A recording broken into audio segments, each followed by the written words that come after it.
Okay, so today is December 17th. You ready, Eric? Yeah, it's all good? Okay, Yeah. so today is December 17th, Saturday at noon Pacific time, and we have Eric Dollard live on the video call here today. And this is the first video call that we've done. In the past, it's always been the old school phone conference calls, which works just fine. But this will save some time since this automatically records as a video, and I might just have to add some URLs. In the past, it was pretty lengthy to have a phone call, go through all the video editing and all that to make like a slideshow. But if there's any time that I need to bring up a image, or possibly if Griffin needs to bring up an image or something like that, we can also do screen sharing. And I think there's a whiteboard and all that business. So in any case, it's been a handful of months since we've done this live call. Just to get through a few announcements real quick, we are planning on having another conference at my shop next July. I think it'll be July 5th through the 9th, I believe. It's a Wednesday through Sunday, and it's the basically the weekend that follows right after the 4th of July, which is on a Tuesday. It'll be here in Spokane, Washington. We haven't posted the schedule yet, but that will be available on energyscienceconference.com. And again, it'll be a 5-day conference. Usually the first day will focus on health and wellness, and the rest of the days will kind of be grouped by themes. And Eric Dollard is planning on coming up to the next one. He was unable to be there in person for this year's conference due to some health concerns, but he'll probably be coming up to Spokane here in about 4 months, and we're going to be working on the rack project. Basically, you probably have seen some of the videos where I have these gray Air Force racks, and each of these bays, one is an audio one is an RF one. The audio one is, for the most part, pretty much done. There's just a little extra wiring that needs to be done, and we have to get that tested. And depending on how that goes, that may be available to do for some demonstrations at the conference. And as time permits, the RF bay will be the next project that has a little bit more work to do. On this call, we're going to be talking a little bit about some of the updates that's been happening down at EPD Laboratories down in West Central Nevada. Eric will be covering what's been going on with these big fuel tanks being used for grounds, for some of the so-called telluric transmission experiments that he's working on with Griffin Brock, Hakasays, and a couple other people. I think Steve Young and Stephen McGreevy. To some degree, they're involved with these experiments as well.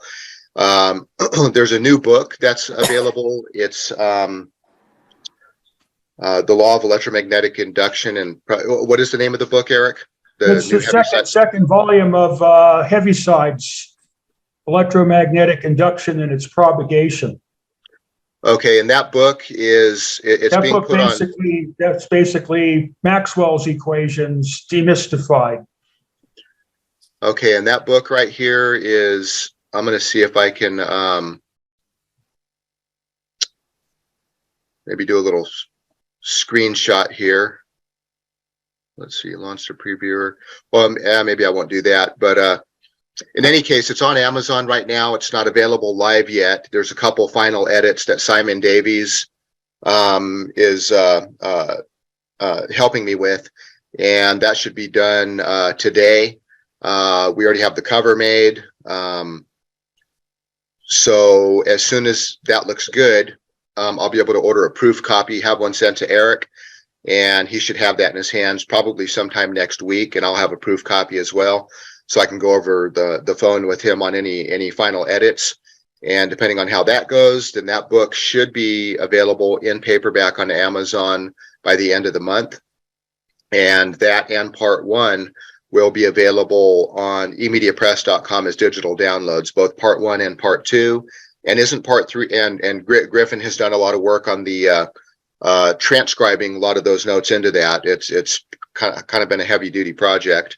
And then is there going to be a part three to that book? Yeah. And is it basic? That book goes along with the presentation by the same title. Okay, and that's basically been 2 presentations so far. Is that the one with the Bach music, or was that the That's Fortescue one with the Handel music. That was like 3 years ago now, I believe. Okay, yeah, I think in 2020 at the Kootenai County Fairgrounds in Coeur d'Alene, 1 or 2 years in a row at least, there were the 2 presentations, a Heaviside one and a Fortescue one, and they both had musical elements to that. And those presentations are available on emediapress.com. And on emediapress.com at the top right is a search box. And if you just type in Eric Dollard, you'll see all the different presentations under his name.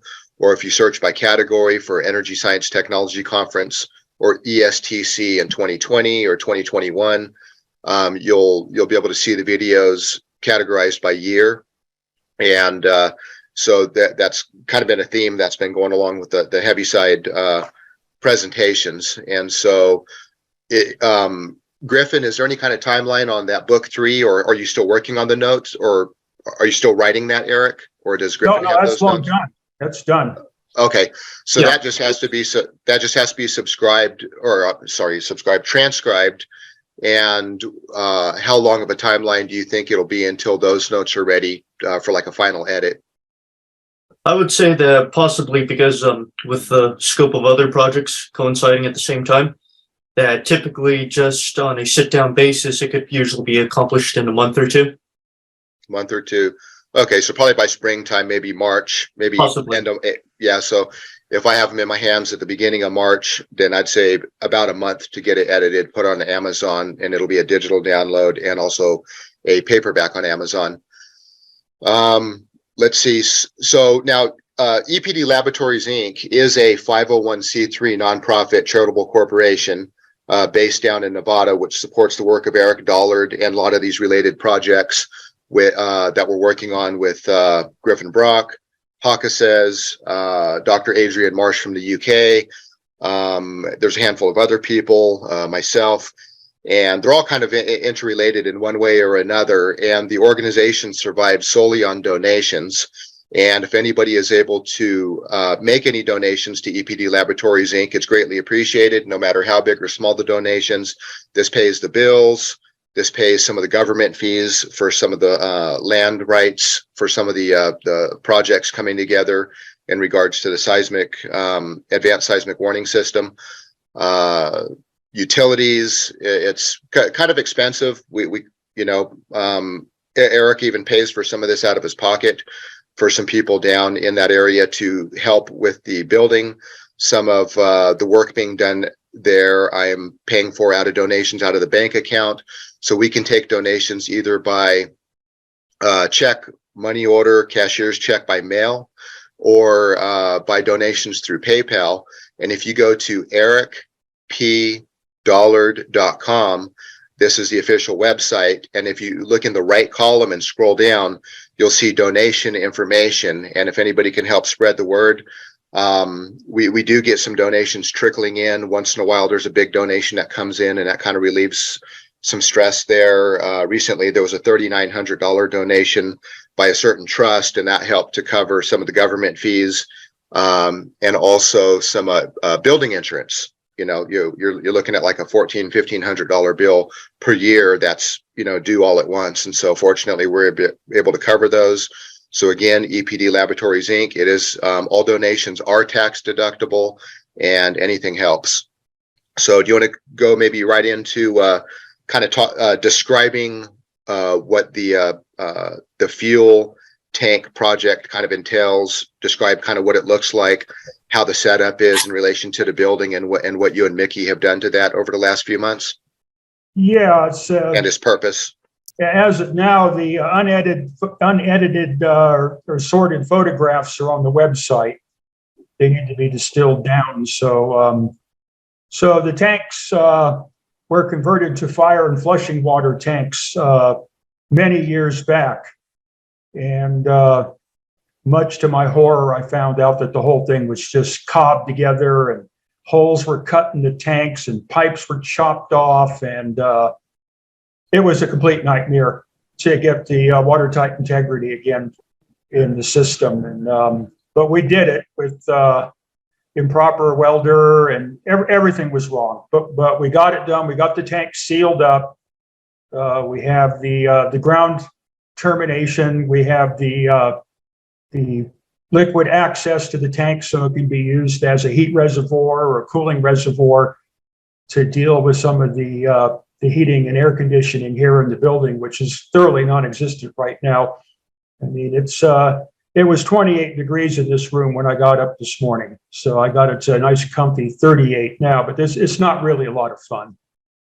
But that could work for that. So I have to make sure that anything I do here fits into a general plan. So we couldn't just seal the tank up and what have you. We have to make sure that it was accessible to get to the water inside and to get that water in and out for various purposes, either firefighting or for heating and ventilating purposes.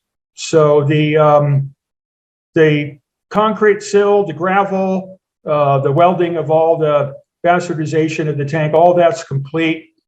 The 2 poles are in to accommodate what's called the telluric test platform. I believe there's a drawing of that on the website. So there'll be a deck that the Tesla transformer or any related type of antenna bolts to, and then an aerial capacity for holding up the elevated electrodes or measuring electrostatic potential or any of that. So right now it's way too cold outside and everything's covered with snow, so that's kind of stalled. But the hard part's all done. So the reason that was possible was because somebody had donated $10,000. I'm doing the best I can to get started on this, and experiments were already done with the tank, and it's kind of a lot was learned. I don't know exactly. I think some of that is on YouTube. Maybe somebody can tell me exactly where, but the situation has turned out to be a lot more complicated. So the first tests were not encouraging, but a lot was learned. And so now the next steps have to be taken. It's hard to say at this point because all theories have to be abandoned. And this is a fresh start. We really don't know what Tesla was doing.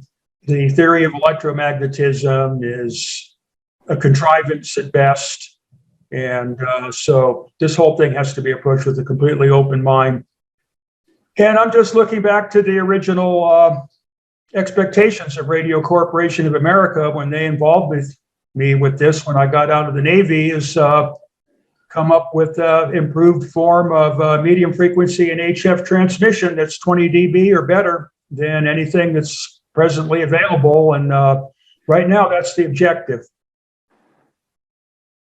Okay. I'm going to try to share my screen and kind of point out some of these links on the homepage so everybody knows where to find those. Okay, hold on a second. Let's see, share screen. Let me see if this works.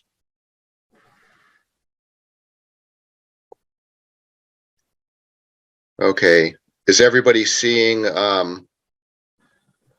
Eric's website right now? Yep, that's good. Yep. It is? Okay. Okay, so this is the homepage, ericpdollar.com. And I want to point out in the right column, if you scroll down, this is where the donation information is. If anybody can donate by check or money order or a cashier's check, they can send it to this address in Spokane, Washington. As soon as I receive that, I just endorse the check and I just forward it. I send it down to the bank in Nevada. Let's see, I know there's a PayPal link here somewhere. Okay, yeah, scroll down a little bit more. You can click this link. You can donate by PayPal.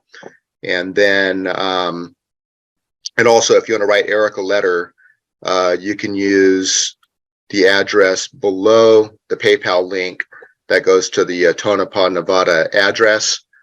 Don't send the donations directly there. But if you want to write a letter to Eric, that's the best way to communicate with him. And as long as it's not too crazy or outlandish, you'll get a letter written back to you, most likely. So on here, there's a couple blog posts here. I think Griffin had put these up. This is one where Eric is working out on the side of the building. So this is August. This is a few months back, towards the end of the summer. And if you click the read more directly below that picture where Eric's got a shovel or something, you can kind of see some of the work that Griffin is doing related to this. Here's some diagrams. Not really any pictures of the fuel tank project. There should be. Right here. There should be quite a few of them. There should be almost 100. That's in the photo section. Okay. In the photo set. Okay. Yeah, so because there were quite a few photos, so it had to have its own section. Okay. So this right here, this blog post, telluric research, this has a few video clips. This is, I think, January of this year, 11, 12 months ago, when a bunch of us went down there and got a lot of work done. This is where the first experiments were being set up, and the transmitter and the coil and everything. Like you can see that Griffin's pointing this out. So if we go to the photo section under photos in the main menu bar, and then you scroll down, let's see. It's the second one, telluric radio work. Okay, so this link right here, telluric radio work at Tonopah Summer 2022. If y'all click on that, then here's some, let's see if this comes up like a gallery. Yeah, that worked pretty good. Let's see if I can. Okay, looks like I have to back out of it to,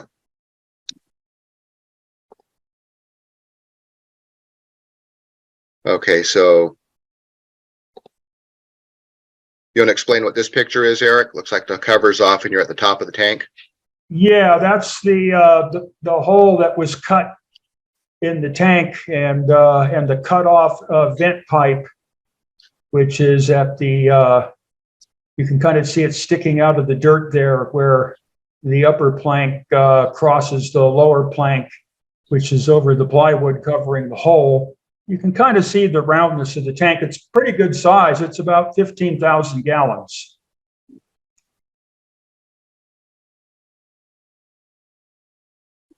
A little further away view. So this is the side of the building, and there's two tanks, right? There's like one over here and then one here. One of them was not molested or what have you, and so we have electrical access to that through its vent pipe.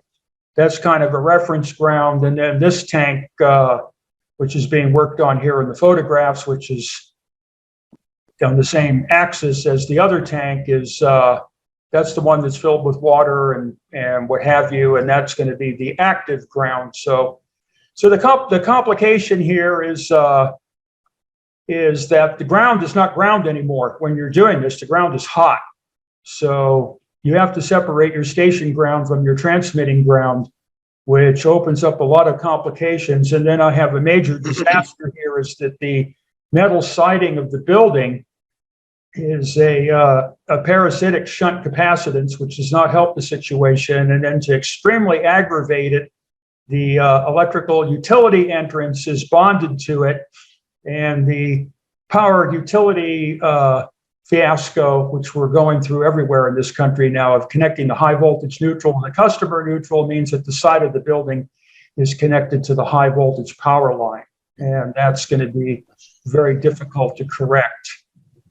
So now are both, and yeah, go ahead. Both tanks are connected to these conduits into the side of the building, right? Yeah, the first fitting, basically there was a illumination gas lighting system in the town, and that pipe by measurement we found is cut off. So what's going to connect to that is what are called the zincs. This is something you usually use on ships, is to prevent the corrosion. There's a block of zinc that gets welded to the side of the vessel, particularly where there's cavitation, like around the screws and what have you, and various pump entrances and, sea chests and all that have zinc. So that lead will connect to the zinc, which will help protect the tanks and all that from any further corrosion. And then the middle one goes to one of the tank vents, which comes up, I think like you see these things at gas stations.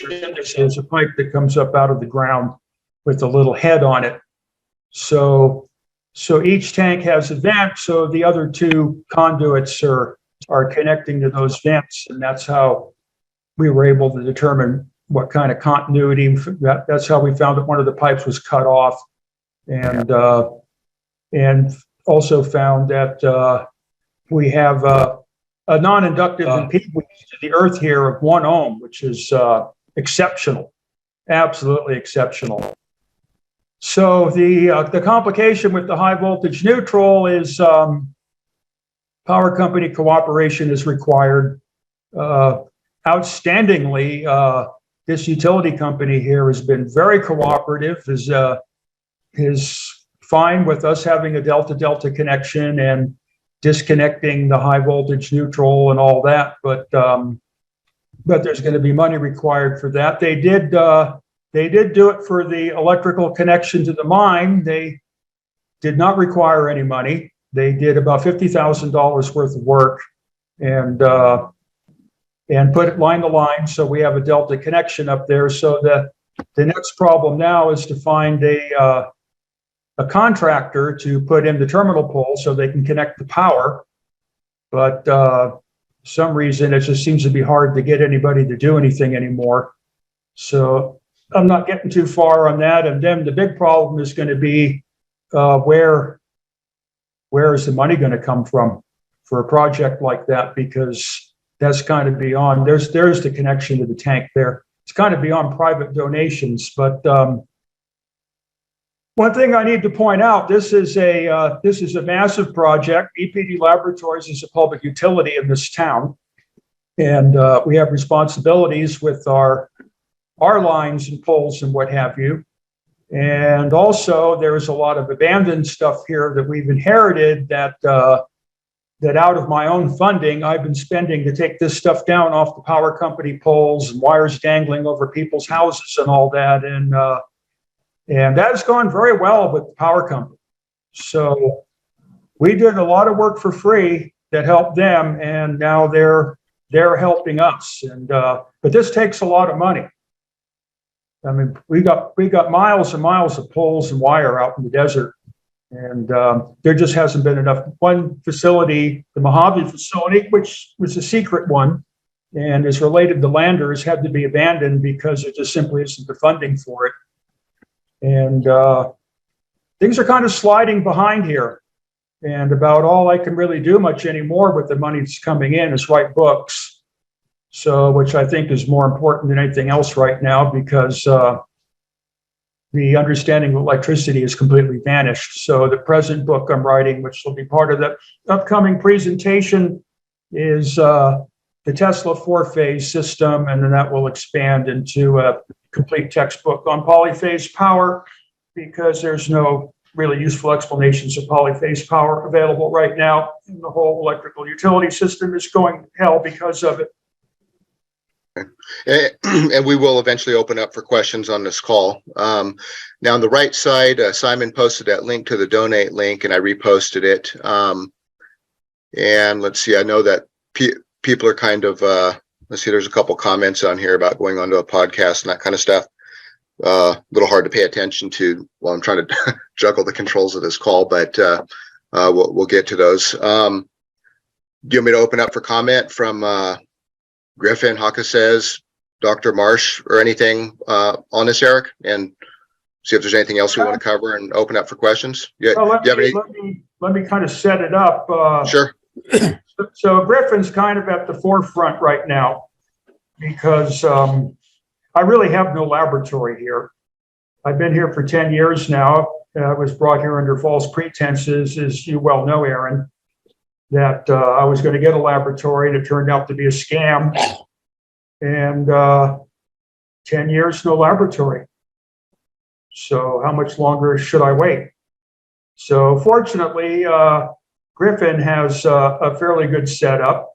And so we're moving forward on the amplifier project, which is very important. So he's presently constructing a radically new amplifier design I came up with for his seismic warning system, which right now, because he lives in Los Angeles, I think is the most important project of all.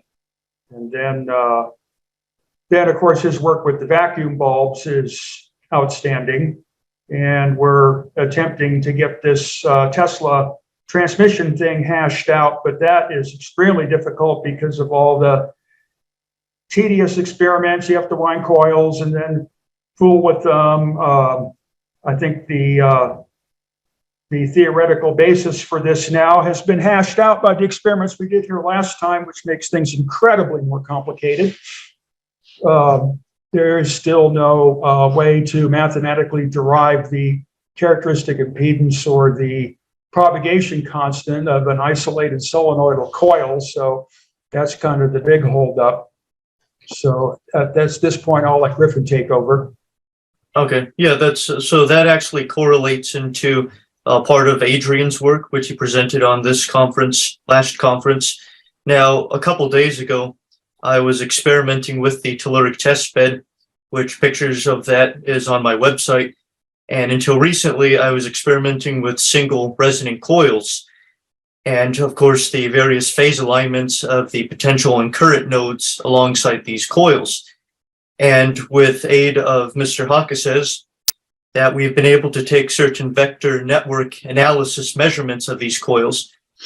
And by doing these recent experiments, I noticed that there's a correlation between the series mode, which is intended for telluric transmission, and that of the fundamental parallel mode, which is typically the wasted or the radiated Hertzian component to a coil. And I'm sure Dr. Adrian Marsh could elaborate more on that. But nonetheless, these two modes seem to correlate with the series and parallel mode alignments. And I was able to graph some detailed analysis of this on my website, where the phase alignment of the current and potential nodes will typically be in phase for the series mode operation or frequency, and for the parallel mode, which is the radiated or wasted mode, that the two potential and current nodes will typically be out of phase, similar to a 180-degree phase shift, but usually a little less. So because this is kind of a recent discovery, and this does coincide with work done by colleague Hakasays as well, that we could concur on these findings, and this may be a path to determining just the efficient telluric mode of transmission for a coil. You want to talk about the amplifiers a bit? Yeah, so the antennas are doing and the nature of your granite ground? Yes. So unfortunately, because of my current location being near the San Gabriel Mountains, that I live on a how should I say, an alluvial flat. And because of the circumstances, the surrounding soil is not necessarily a great conductor. It's rather an insulator because of the high granite content. So that doesn't exactly make conditions quite favorable. But nonetheless, about 3-4 months ago, I have it also on my website where a friend of mine, that we were able to establish a very extensive ground system for telluric research. And this consisted of two 50-gallon barrels stacked on top of each other and welded shut to create this elongated 6.8-foot cylindrical mass, which was filled with water. So this acts as a pretty good capacitive earth terminal. And of course, I built a telluric test platform, which was a half-scale model of the drawings that Eric had sent me, and which Aaron was able to show quite recently.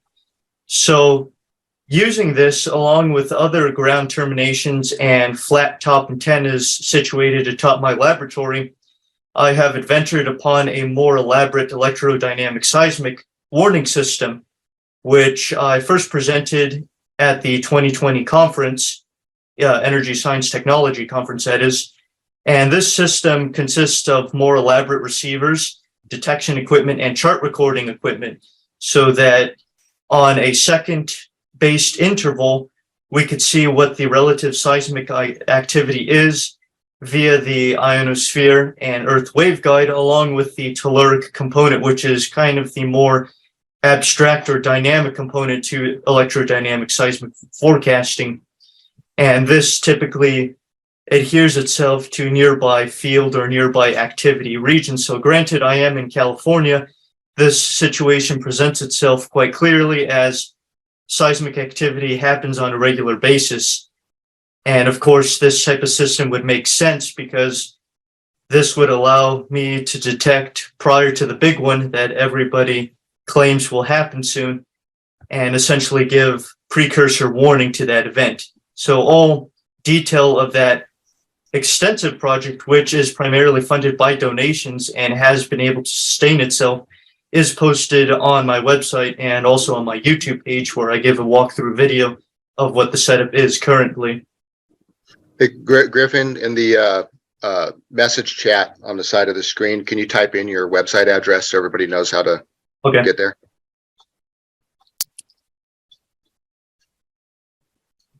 Okay. I posted my website address. It's simply my full name, griffinggbrock.com.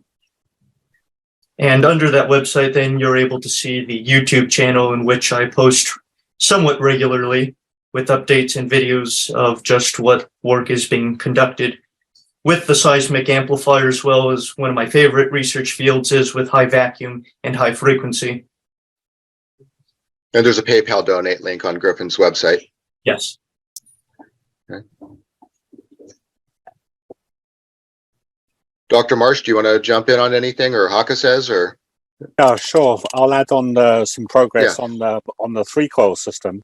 Since the ESTC, when we all talked about the Transatlantic project, I've developed the 3-coil telluric system.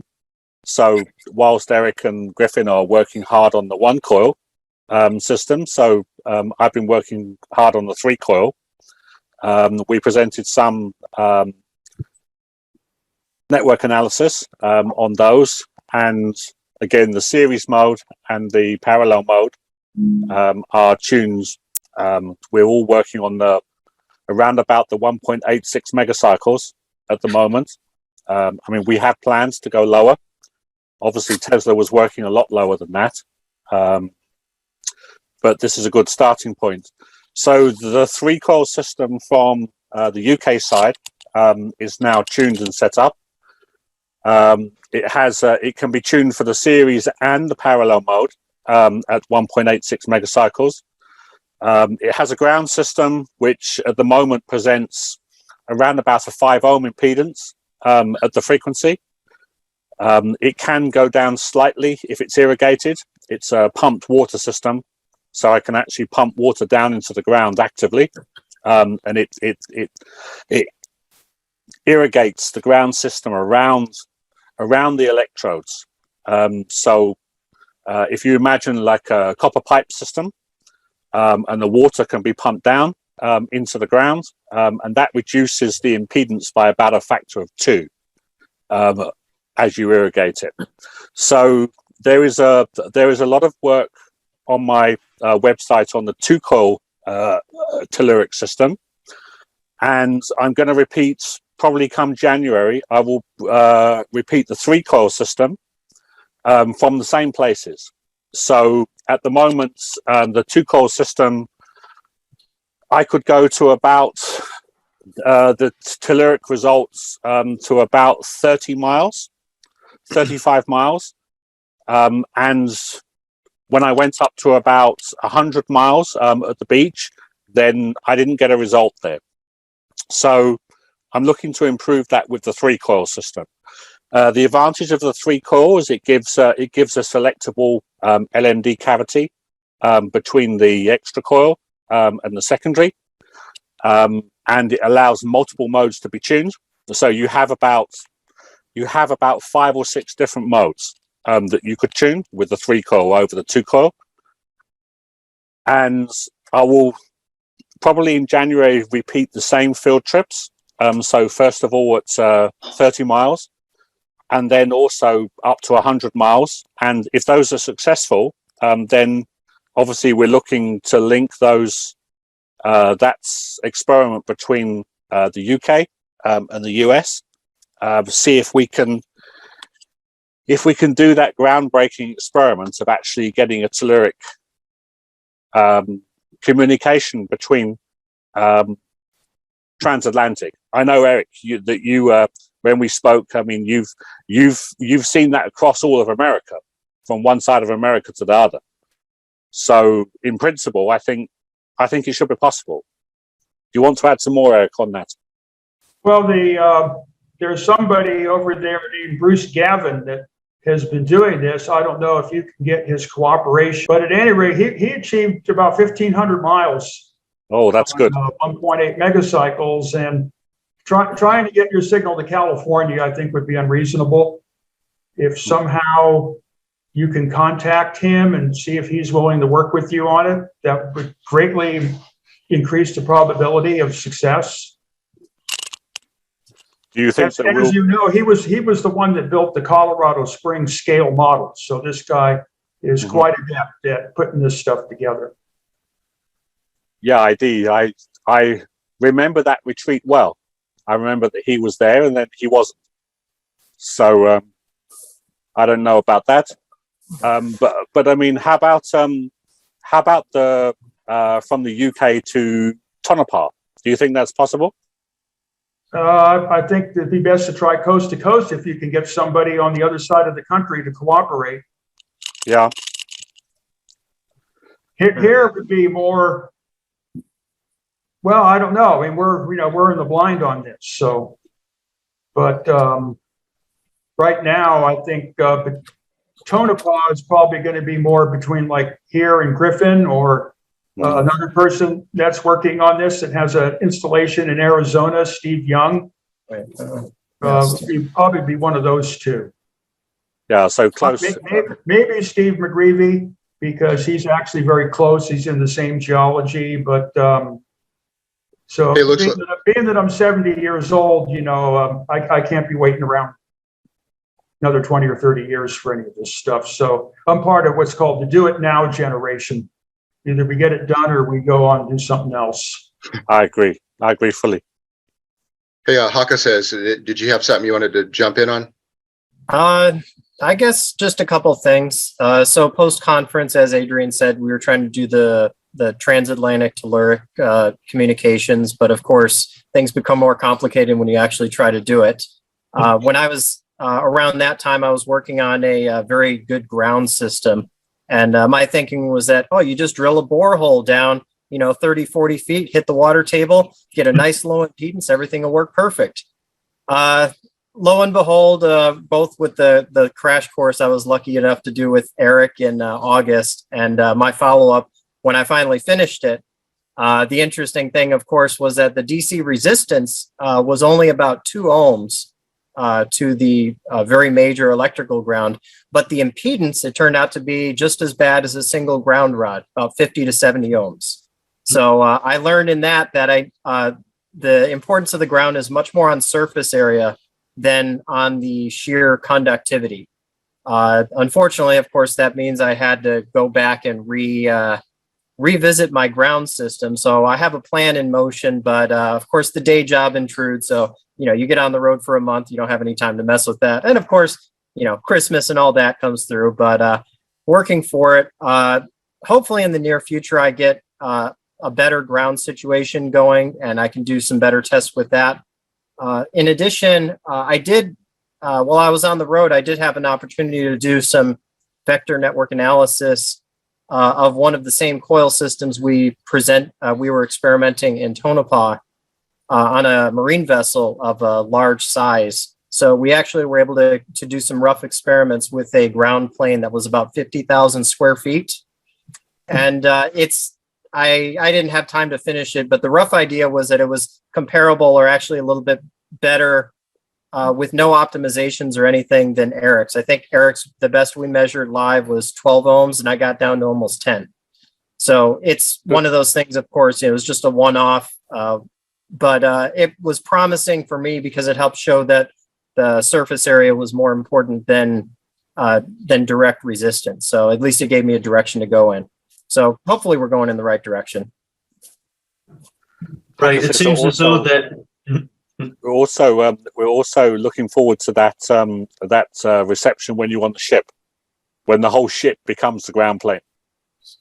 Yeah, when we do the hard part is coordinating these, but I do hope to have a receiver station running when Adrian's doing the transmit, because that's about the best, closest to ideal you could get for this type of a test. Oh, that'd be good. So what we're going to try to do here is put a regular beacon transmitter on the air and have this thing keyed 24 hours a day. I have the, I don't know what you would call it. I have a 1500 watt Navy transmitter that was left out in the desert for 20 years by an idiot. The same idiot that left Aaron's Collins out in the desert for 20 years, but we got Aaron's Collins working. So I do have all the pieces to get this thing put together. I don't really have any help here. That's part of the problem. And I don't really have all the necessary space or access to the parts or any of the things. So there's a lot of impedances involved, but at any rate, that's the objective, to get a regular keying going on 1.8 megacycles. And then because it's on 24 hours a day, then people can experiment with it when it suits them. And we'll see where it goes from there. I don't know exactly when that will happen, but that's the plan. So once the telluric test platform's done, then we'll probably have to make another set of coils. I'm not quite certain about that yet. And this thing is what I've found out. There's a couple of complications. So in talking with Adrian some time back, and kind of my visualization of this stuff is the regular AM radio station ground plane might not be desirable because it might just suck all the lines of force out of the coil. It really, a root type structure would be better. A well, of course, is something like that. But the problem is the length of the pipe. If it's not completely encased in a conductive or highly, in Griffin's case, a highly inductive medium, that length will act as an impedance and defeat any access to the ground. So that's one complication. The other complication is there has to be an admittance on the high side of the coil that has a reciprocal relationship to the impedance on the low side of the coil, which relates to the characteristic impedance of the coil to make the coil operate exactly 1/4 wavelength long, and that cannot be, those characteristics of the coil cannot be accessed mathematically as of yet. So I'm encouraging Griffin to start with an analog computer using lump components. It's basically a pi network, such as an AM radio station would use between the transmitter and maybe a halfway vertical. But then we have to get all the parts and what have you. So there's going to be, most likely there's going to be a critical elevated capacity that is reciprocal to the impedance in the ground. And if that's achieved, then I expect this thing may take off. But that will involve a lot more experiments. And it's very difficult when, you have to keep building a coil for each and every different thing. It's very labor intensive, and I do not have the facilities here to do that myself, so I have to rely on other people. But I do have the 1 ohm ground, and I do have the pieces to assemble the Navy transmitter, and we managed to get the 3-phase power going, which they had a bad main breaker, so now there's 240 to run the transmitter. So that was a step forward. The objective here, I have a pair of AM radio transmitters, 5 kilowatts, was to get a FCC frequency allocation on 500 kilocycles and go full bore with this thing. Those frequencies are pretty much not used. At some point very soon here, we're going to have to get the right expertise in here. We have to start getting FCC allocations for this stuff. We can't just be fooling around and transmitting everywhere. And the ham bands are not particularly useful because the hams hand bands are kind of like trying to use the bathroom in a Greyhound station. It just doesn't work out. You know, they trash equipment, but they just simply don't cooperate, and they're part of the Fred Flintstone Club. So we have to get out of the ham bands, particularly being what ham bands exist in these lower frequencies are severely limited in power. And none of this is really feasible unless you operate with a 5 kilowatt transmitter. We are, Eric, we are going to have to get to the lower frequency, though. I think for this telluric work, we are going to have to get to the lower frequency. Yeah, we got to, well, Sadly. you know, Tesla and Alexanderson were in agreement that the right frequencies for this are between 10 and 30 kilocycles. Yeah. But those coils start to get kind of big. Huge. Huge. Yeah. Now, I'm just thinking to my original relationship with RCA, and there are certain Navy interests in this, is let's just see what we can do with the bottom end of HF or the top end of medium frequency and go from there. Because if there's particularly for, in a case of like island-to-island communications in the Pacific, where there's complications in having big antenna arrays and all that, if it can be something that works in this band, the About 520, say about 520 kilocycles. Yeah, somewhere around there, or what have you, then, or even up to 3 megacycles, because I had good luck all the way to 7 megacycles. In Bolinas, I was able to transmit from Bolinas to Los Angeles, which is 500 miles. On 7 megacycles? Yeah. Wow, that is something. No aerial conductor whatsoever. Wow, but that's something. But Bolinas is a special place, so that might not happen anywhere.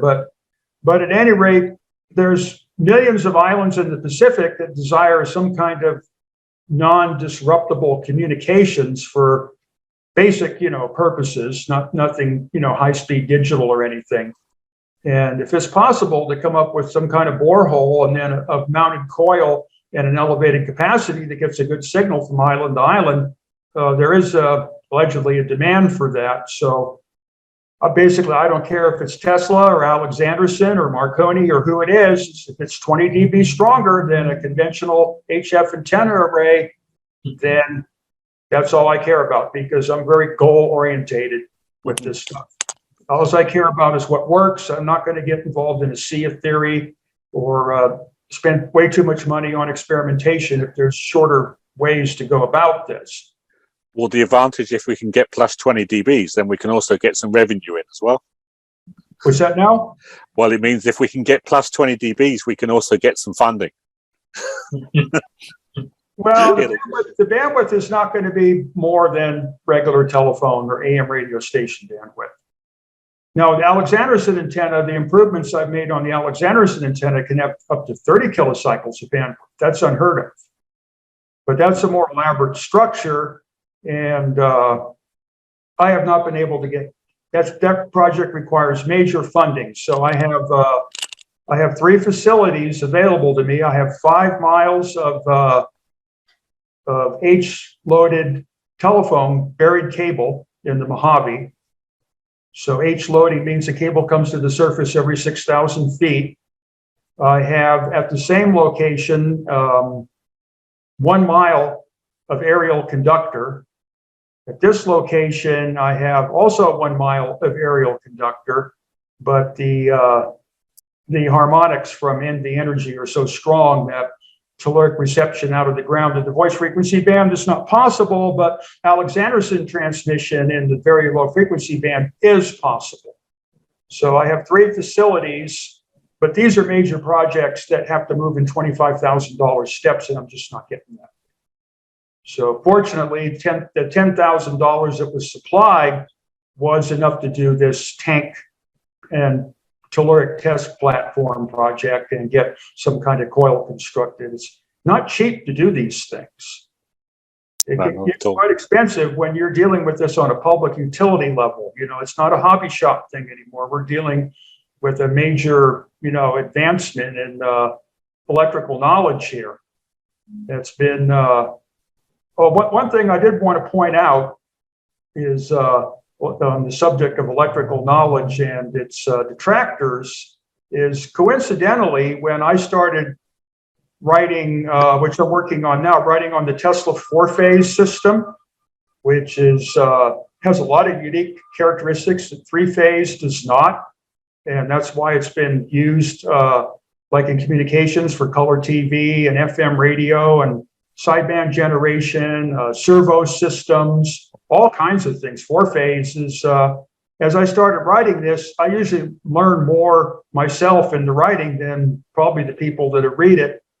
And it's four-phase is fascinating. Well, coincidentally, at this exact moment I started this Einstein sycophant called Kathy Loves Physics and History starts her slander of Nikola Tesla on YouTube. And I actually became so outraged that I couldn't concentrate on my work for 2 or 3 days. And this woman is something else. Everything is racist, and Tesla was an idiot, and he was a con man. And am I still here? Yeah, you are. I'm just pulling up a post in Energetic Forum that Griffin put in there about it that I didn't know about. I just ran across it and it made me laugh because I know we were talking about that. But Griffin posted this December 7th in energeticforum.com. This is, if you go to energeticforum.com, it's free to join. And in the renewable energy section in the Eric Dollard official forum, Griffin posts under GG Brock, and this is called a YouTube channel predicament, Eric Dollard's reply. This has a link to the video, and you can go in there and read this. But this is Eric's response to the video on YouTube. So I just wanted to share that. But yeah, go ahead, Eric. It can get worse, and it probably will, because when I get worked up, it's dangerous. Things actually can fly. So, but at any rate, I've already written on the subject. There's a booklet that's out on Amazon. It's called Revival of the Science of Electricity in the Digital Age. And its companion is the electrical utility in the digital age, which we all know is swirling rapidly down the toilet bowl, and it's getting ready for the final burp. So I thought it was important to write on those subjects, and the power company foreman here really liked it. So that was encouraging, and that helped with my relations here. So even though the revival of science might only be like 15 or 20 pages, I had to read 10,000 pages of material to get all the little gems and put them in a sequence. I did this in the forests up in Oregon, where I live in my car in the summer, and spend every day on it. And I'll tell you, it's from the mouths of all the experts, Hertz and Tesla and Steinmetz and all these guys, J.J. Thomson, and the Einsteinian understanding of electricity that's being shoved down our throat today, and the electron theory and all that type of stuff, is completely inimical to any advance whatsoever in the science of electricity. So this booklet kind of is like the skeleton in the cave whose finger is pointing the way out. Okay. Hey, Eric, some good. If anybody remembers that movie with James Mason, Journey to the Center of the Earth, it's a classic. Yeah, indeed. So, Eric, good news. There's 90 people on this call right now. Wow. So I think that's more than we've ever had on any of the live calls, which I think the max might have been 30. Video. Being video helps a lot. Yeah, it's easy for a lot of people, and they can just click a link and dial in. Are you ready to go over any questions? And all four of you can answer if anybody wants to direct a question. The only thing that hasn't been covered yet that's important in this is Adrian's golden ratio discharge work. So no one prior has duplicated that work that I did at my laboratory at the Marconi station in Bolinas, but Adrian has got he's got them right on, other than there are some advancements that need to be done. So some more experiments are necessary. We've talked about that to determine the formation of these things and, what their time sequences are and what have you. And also, Griffin has made incredible advancements in the Tesla radiant matter bulbs. We've been talking about that. And so we're looking at, despite what Kathy loves, history, physics, and Einstein is thinking, this is a big move forward in the understanding of the works of Nikola Tesla, because now it's starting to become a reality. It's engineerable, and solid engineering basis is being established for this stuff. Can everybody see those pictures? I can see them. You can see, okay, they're showing. Aaron, just go back to the previous one, huh? The first one. First one, right there. No, back. Yes, here. Now you see what Eric is. No, forward. Here. What Eric is talking about, if you look at what's on the screen here, this is from ESTC 2022. And if you look at some of those fractal Fern discharges, this is something that Eric first observed in the 70s. I mean, I thought it was the 90s, but when I spoke to him about it, no, it was actually the 70s. And no one had actually, Eric, was 1978, huh? Yeah, about 1978. And nobody has seen these things since. But if you look at that picture, and there are a lot more of these pictures on my website, if you're interested to see more of this, then please go to my website at aminnovations.com. Aaron, if you could put that in the chat, that would be great. But if you look at the discharges on the screen, first of all, look at that one in the top right. Look at the symmetry of that. I mean, how many times have you seen an electrical discharge which is symmetrical in that way? Look at the one in the bottom left. There's actually two discharges there wound around each other. If you look at the one in the bottom right, you actually see the extinction of a charge, of a discharge. I mean, there is what we are researching here is the underlying nature of electricity. So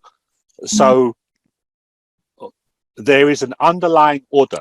I mean, we've heard about fractals, we've heard about nature, we've heard about fractals in nature, but we are also demonstrating this underlying order is, of course, is within electricity. And electromagnetism is not going to tell you about anything about that at all. It's this kind of thing is unheard of. I mean, it's a self-repeating, self-similar geometry, which appears in electricity under the right conditions.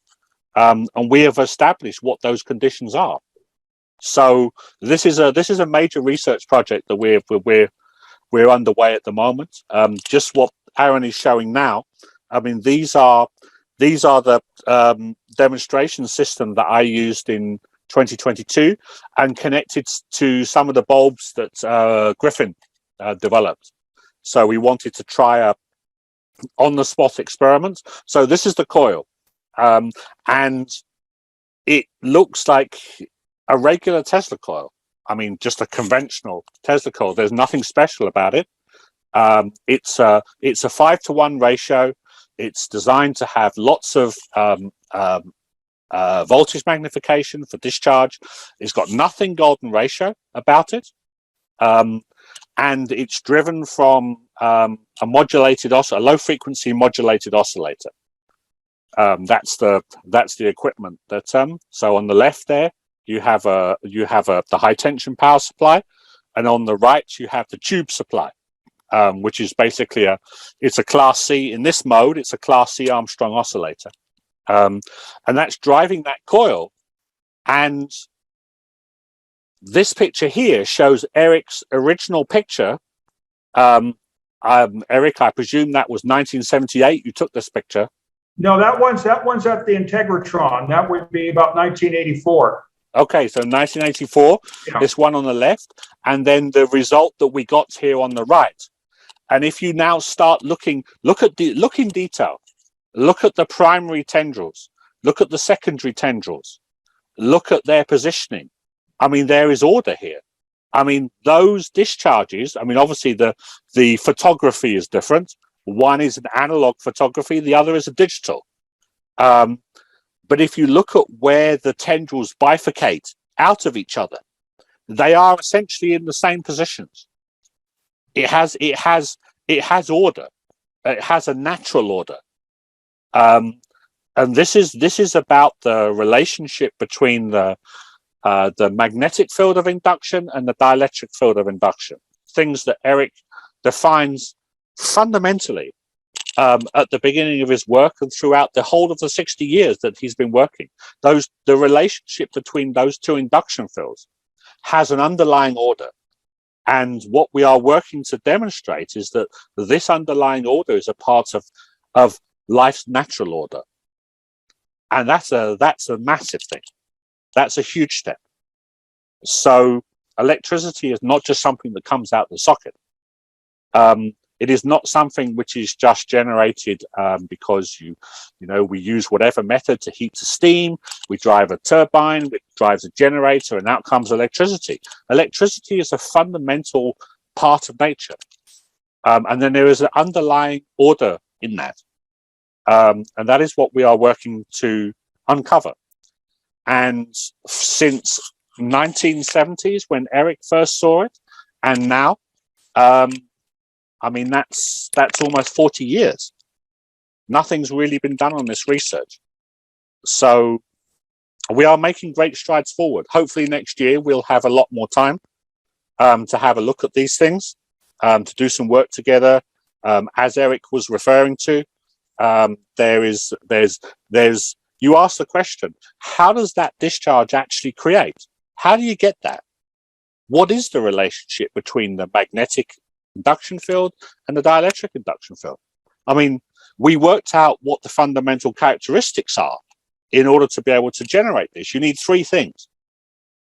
You need to resonate at a frequency, at a pure frequency over 1.5 megacycles. You need to combine it with modulation, which is at low frequency, say typically under 200 hertz. And you need to add it with an envelope, with a generator envelope, which yields to a very high magnification in the Tesla coil. You put those three things together, and then you get this form of discharge. So, I mean, Eric, do you want to add more? You probably know more. Do you want to add more to, what we're exploring here? Yeah, it's a golden ratio relationship. It seems to, if I remember right, it's basically a 5-pointed system, but it leans towards 6. Mm-hmm. And one of the most fascinating things is when the power goes through the cutoff point. It's rectangular wave modulated. I think it's probably a typical duty cycle is about maybe 10 or 15%. Mm-hmm. So they're best when they go off at about 5 per second, because then you can see what's going on. I think it's about 10%. It's about 10. Yeah, okay. It's about 10 in that demonstration. Yeah. So for any given discharge, the discharge that preceded that discharge and the discharge that follows that discharge also present themselves relative to each other in a circular division of 5. So how does it know what is carried through time? How does this thing know? How does the next discharge know after space is completely deionized and the power has been gone for 10 times the pulse width? How does it know what shape and where to be? Yeah.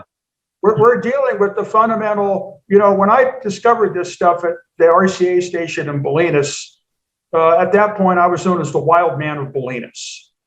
I was a completely feral human, barefoot in the forest. You never know where I would pop out of the bushes. It really freaked out the assholes. That was encouraging. and covered with berry stains and stickers. All of a sudden, I would leap out onto the street. That's a little. That's a side. That's a side story. Yeah? I was spending all my time, as a raw food vegan, through the redwoods and the conifer forests, and everything that I saw in that forest was presenting itself when I got back to my laboratory in that discharge. Well, the forest was a massive symphony of discharge.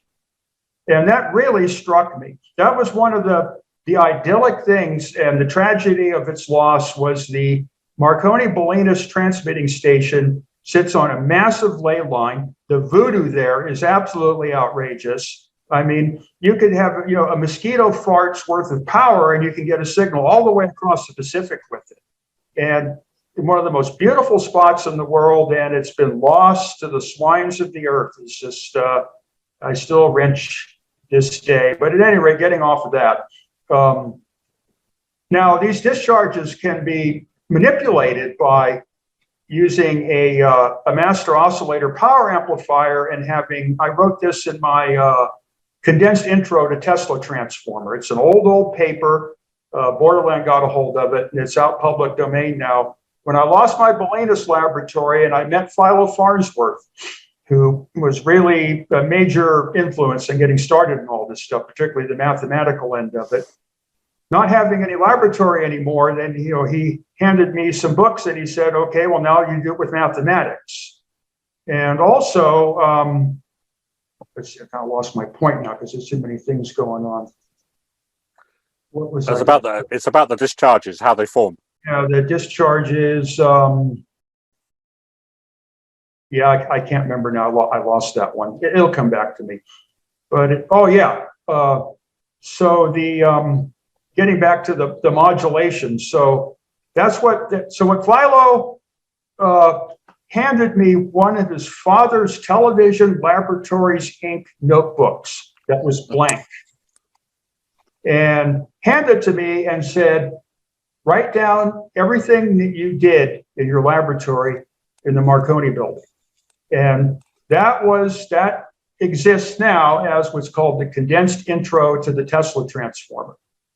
And what I had shown in there is by using a feedback mechanism to modulate the frequency and fine tune it into what the coil, or no, what the discharge wants to see, it might be possible to enhance these discharges to take on even more organic and more complicated shapes.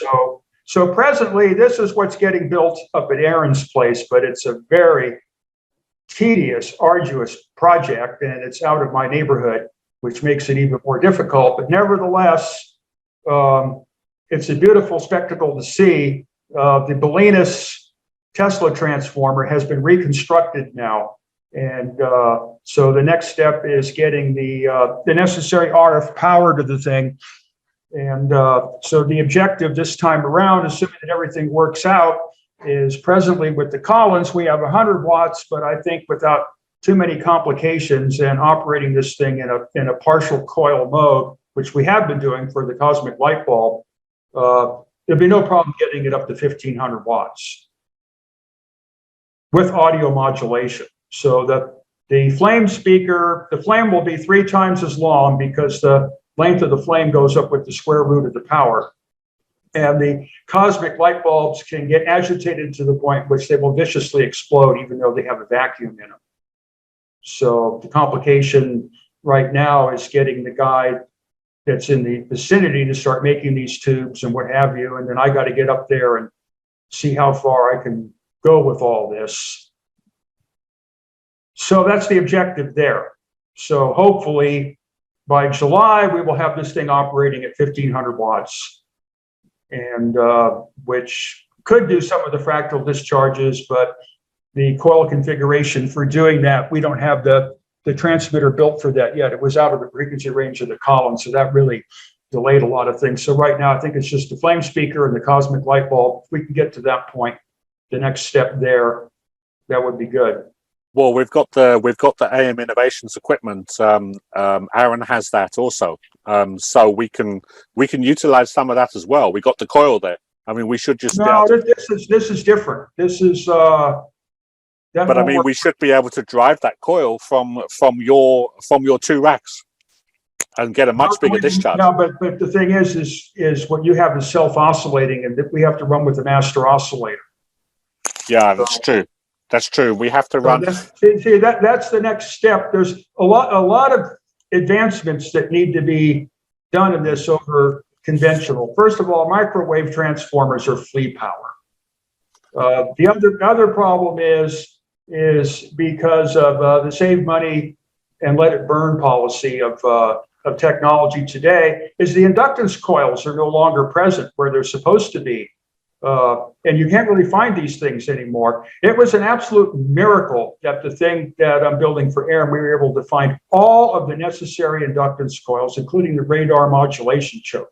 And that modulation transformer truly was a gift from Jesus. This stuff does not exist anymore, and it's heavy and it's difficult to deal with. The other thing is everybody's using half wave for the RF. And that really, you can't get the power out of the tubes with half wave. You have to go full wave. And for using 2 tubes in parallel versus 2 tubes in push-pull, it's 1.5 times more power out of that pair of tubes. And then you have to have an oscillator to drive the tubes, and then that oscillator has to have, if there's going to be any feedback, the oscillator has to extract that and sample it from the coil. But I found it's best to drive it from a special high-resolution analog master oscillator so that you can tune into the different aspects of that discharge, because you go to one side and the other side, they start doing different things. Mm-hmm. The half-wave self-oscillating method is expedient and what have you, but it's not efficient, and you have no control over the frequencies. So the thing that Aaron's getting is full blown. It's pulse, FM, AM, and all at once. That's why, and it's mil spec, and that's why this thing is taking a long time to put together. It's an absolutely massive project. Now, I tried doing this at Bolinas, and everything got trashed, so that was the years of work down the drain. And then I managed to do it again at the Integratron, and that got taken away from us. And then so I set up a laboratory in Santa Barbara, and then I built a really big one.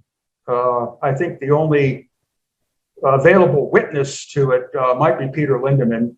The discharges were enough that people would run in terror from the garage, and the music could be heard a mile away. That's how big this operation was. And then the funding got cut off, and 4 years of work and $50,000 worth of materials was scattered to the wind one more time.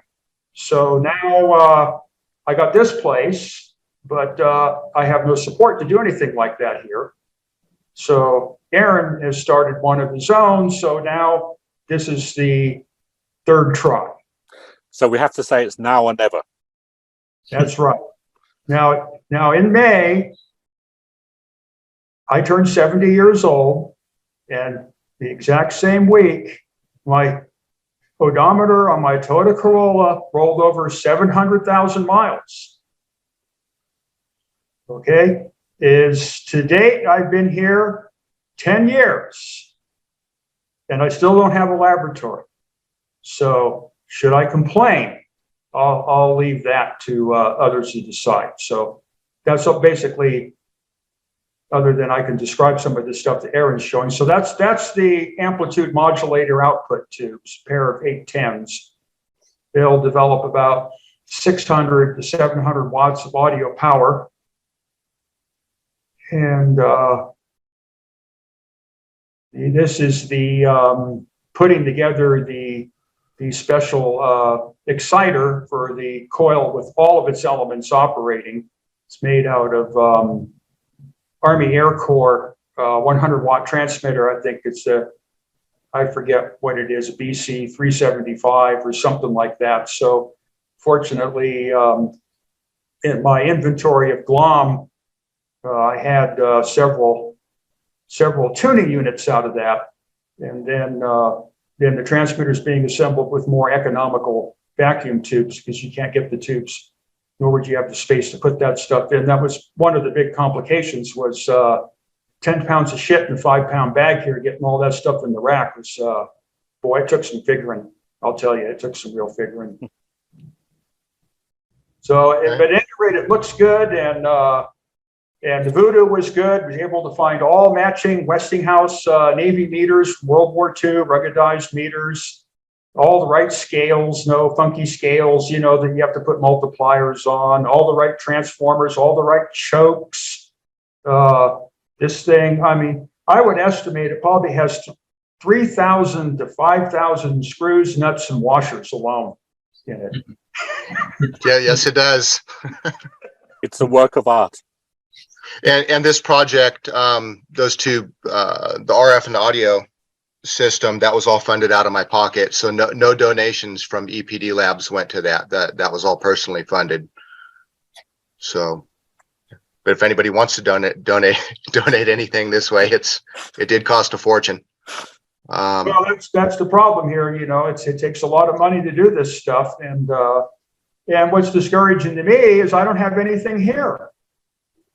You know, will I ever have my own? I don't know. I got these two beautiful AM transmitters sitting here, and but no way to run them. And I got those are 5 kilowatts, Eric. Those transmitters. They're 5 kilowatts, huh? Yeah, and, well, they have two distinct uses. So they also have, each one has a 3 kilowatt audio modulator. And because I have a pair of them, I can run those two modulators 90 degrees out of phase for a polyphase electrostatic induction machine of about 10 horsepower, which is something I'm really intent on, is a polyphase electrostatic induction motor. We call it the Trump motor because it was Donald Trump's uncle that developed it, to have that drive a Tesla centrifugal pump, which is more commonly known as a Tesla turbine, except this will be running the other way. This could result in a completely novel method of refrigeration, much more efficient and reliable than compressors and, you know, and all that kind of stuff, using the Tesla, you know, high voltage and high RPM technology. So this is it's kind of more of a commercial venture, but these AM transmitters will do a number of things. Now I have all the equipment for a laboratory and have all the parts, but everything is jammed in a container, and I don't have any shelves, or I have no way to handle the material, so everything's kind of locked up. That's the main problem right now, and I don't know how to get past that point. But at any rate, we do have some benches set up and a few outlets to run things off of. There's no 3-phase for the transmitters.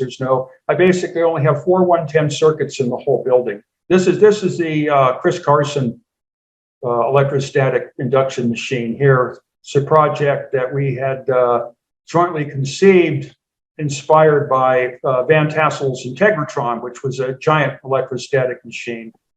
I will point out that the Integratron of today has absolutely nothing to do with any of this, and it was actually a Commonweal front that took it away from me and Don Lockwood and stripped everything out and trashed it. So there is no more Integratron per se, but at the time that I was there, it was still an active project, and I was the last engineer to take steps to actually get the Integratron working. And that's where you had showed the photographs of comparing, you know, your discharge to one from there, and that's where I had built that as kind of a side thing to show people, and, you know, to help get funding for the Integratron project in general, and to explore it on my own and take this work further. But Is there progress, Eric? I Is don't have there? another 40 years. That's the problem. I don't have another 40 years. And the other problem is asymptotically, the IQ level of the average American is approaching 80. Then what are we going to do? I'll let you speak for your country on your own. Exactly. That's probably even less. Is there progress, Eric? Is there progress on the electrostatic machine this year? What's that now? Is there progress on the electrostatic machine? Well, right now it's just, it's another thing. So it's kind of up to Aaron to take the next step at this point, but he's got plenty of other things to do. So at any rate, I worked out the basic math, and we know what to do, and we know what to make. The Tesla turbine end of it has already been perfected by somebody else to a remarkable degree. Hmm. And the audio modulator bay is a single phase power source for one of these things. So it's that modulator can put out about 1.25 horse. So that should be with a analog network to step to 3,000 volts up to a higher voltage. It should be possible to actually get a variable capacitor to spin as a motor. I think just visually and conceptually, it's like that's beyond extraordinary. No wires, no magnets, no cores, just parallel aluminum plates. Hey, so as soon as we're hitting a couple milestones with the Tesla turbine, I don't want to go into too many details at this point. There's a couple milestones we have to hit. Then at that point, that's when we're going back into the electrostatic generator. So it's going to be a bit. We have to get through some Tesla turbine stuff first, which we've made a lot of progress. What we have is absolutely beautiful, and we're doing some generator tests and stuff like that. Not with the electrostatic generator, but with just electromagnetic generator, just to have something to offer. And then once that's available, then we'll look at jumping back into the Trump electrostatic generator. So we know what direction we're going with that. Should we answer any questions, Eric? We're on an hour. Better get on that. Yeah. An hour, 23 minutes. We got 89 people. I think we've had up to almost 95 people on this call. So that's good. So well, I think we pretty much covered everything that's going on from one end to the other. Yeah. Did you mention what you're going to be presenting on at the next conference? That would be the Tesla 4-phase system. Okay. You did mention that. Let's see. A couple people texted some questions in the right column there. I think one of them, and I apologize if I'm mispronouncing the last name, but Nicholas Sirocco. How do you know that the coil isn't transmitting a surface wave? Have you tried to simulate TE near field of the coil to see what the actual phase of the fields could be? I think he posted that when you were talking, Griffin. Yeah. And go ahead. Yeah, so that's kind of the one issue of a coil, that whether it's transmitting Hertzian or which is the transverse mode, which is more of a wasted radiation, aside from what we're trying to achieve tellurically, which is through the natural medium, which is the Earth in this case. So one of the ways to determine if we are receiving some type of radiated space component is to have a field strength meter or some type of detectable measuring equipment at a distance. And typically, if the coil is operating in a Hertzian mode, then this object at a distance will respond quite readily to these radiated fields. Now, in the course of my work, in which I've described to Eric in one instance, and which is now on my website, is that a single coil, although not optimum for telluric transmission, will exhibit two modes of resonance. And I've called it the dual moding effect, because I could tune the coil to the Hertzian mode, which is a lower frequency, which we could otherwise call the so-called quarter wavelength mode of operation. And say a measuring equipment, including a fluorescent tube, will respond quite readily to say 100 watts input to the coil end, and the tube for theatrical purposes will nonetheless light up at a distance of 7 feet away. But if the coil so happens to be tuned to a higher mode of resonance, which is the series mode or the telluric mode, then coincidentally, this fluorescent tube will not illuminate even when connected to the terminal of this coil.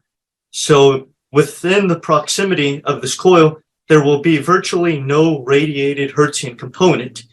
But if you have a measuring apparatus, say a coil tuned to this longitudinal mode at no more than, say, 30 feet away, terminated on a small ground plane, it will respond quite readily to that telluric wave.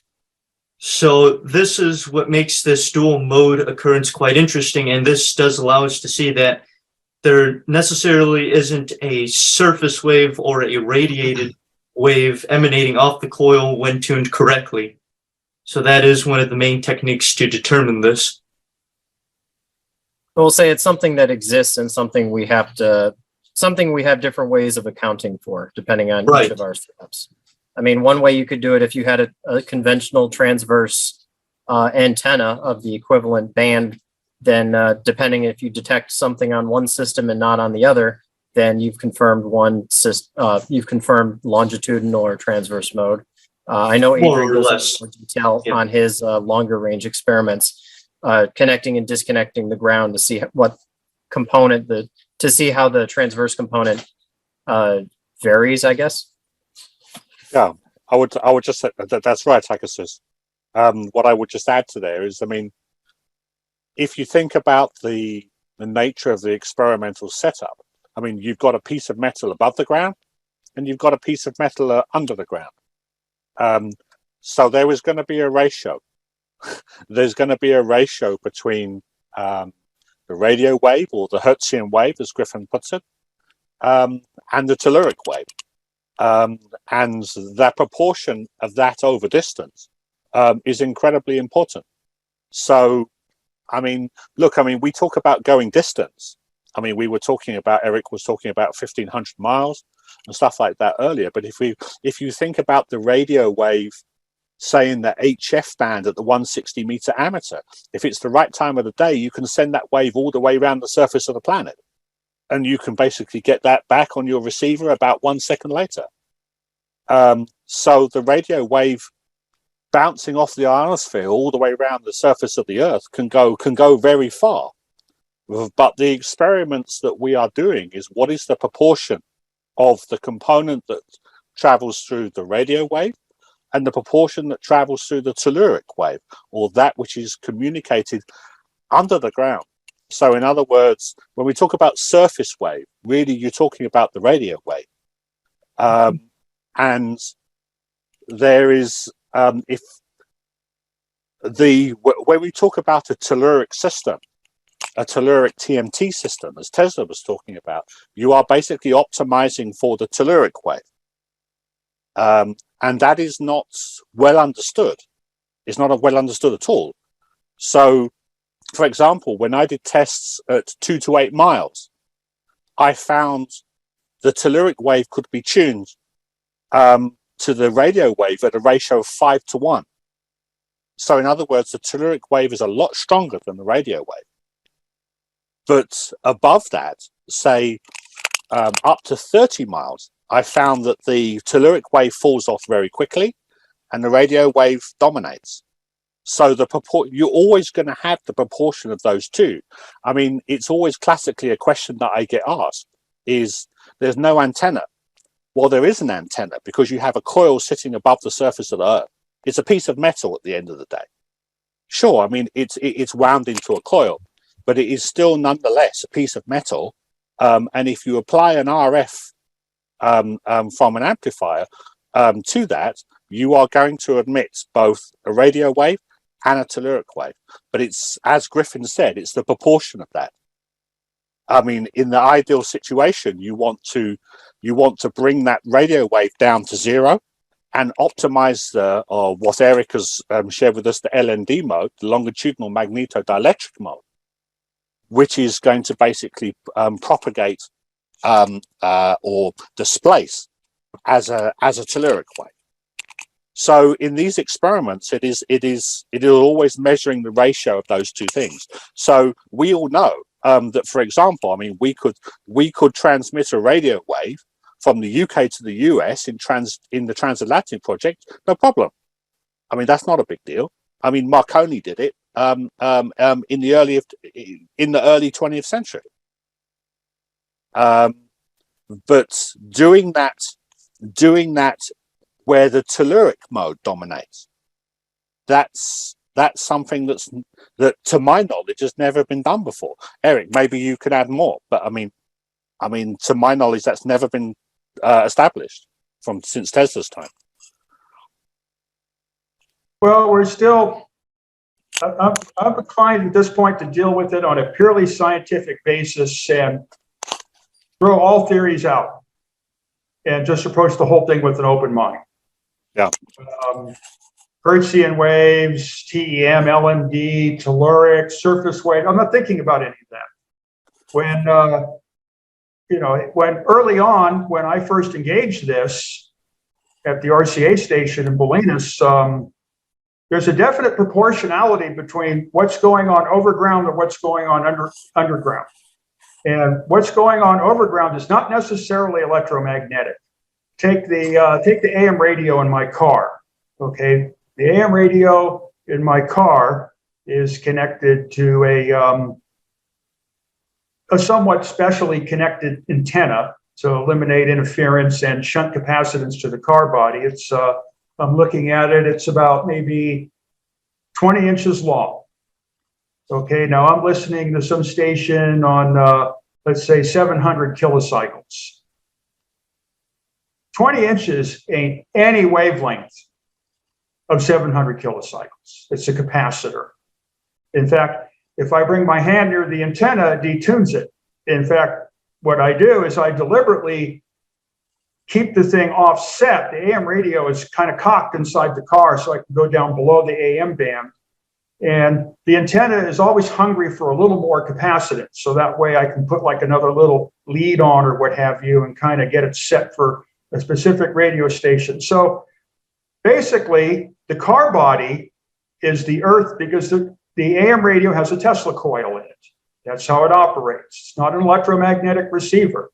It's a relationship between the electrostatic capacity of the body of the car and the electrostatic elastance of the aerial, which is basically the reciprocal of the capacitance. So in any transmission system, if a coil is taken as a lump network, or an analog network or what have you, has a characteristic impedance and it has a propagation constant.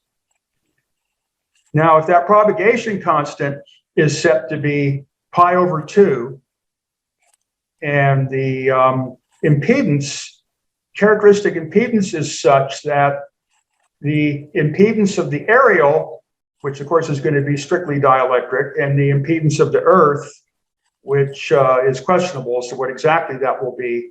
But if the product of those two impedances equals the square of the characteristic impedance of the coil, and you have exactly pi over 2 or 90 degrees from one end of the coil to the other, then this thing should take on a new life. And that's not easy to do.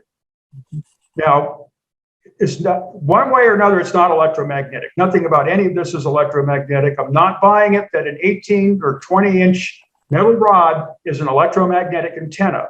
Yet when I drive into a tunnel, the AM radio goes dead.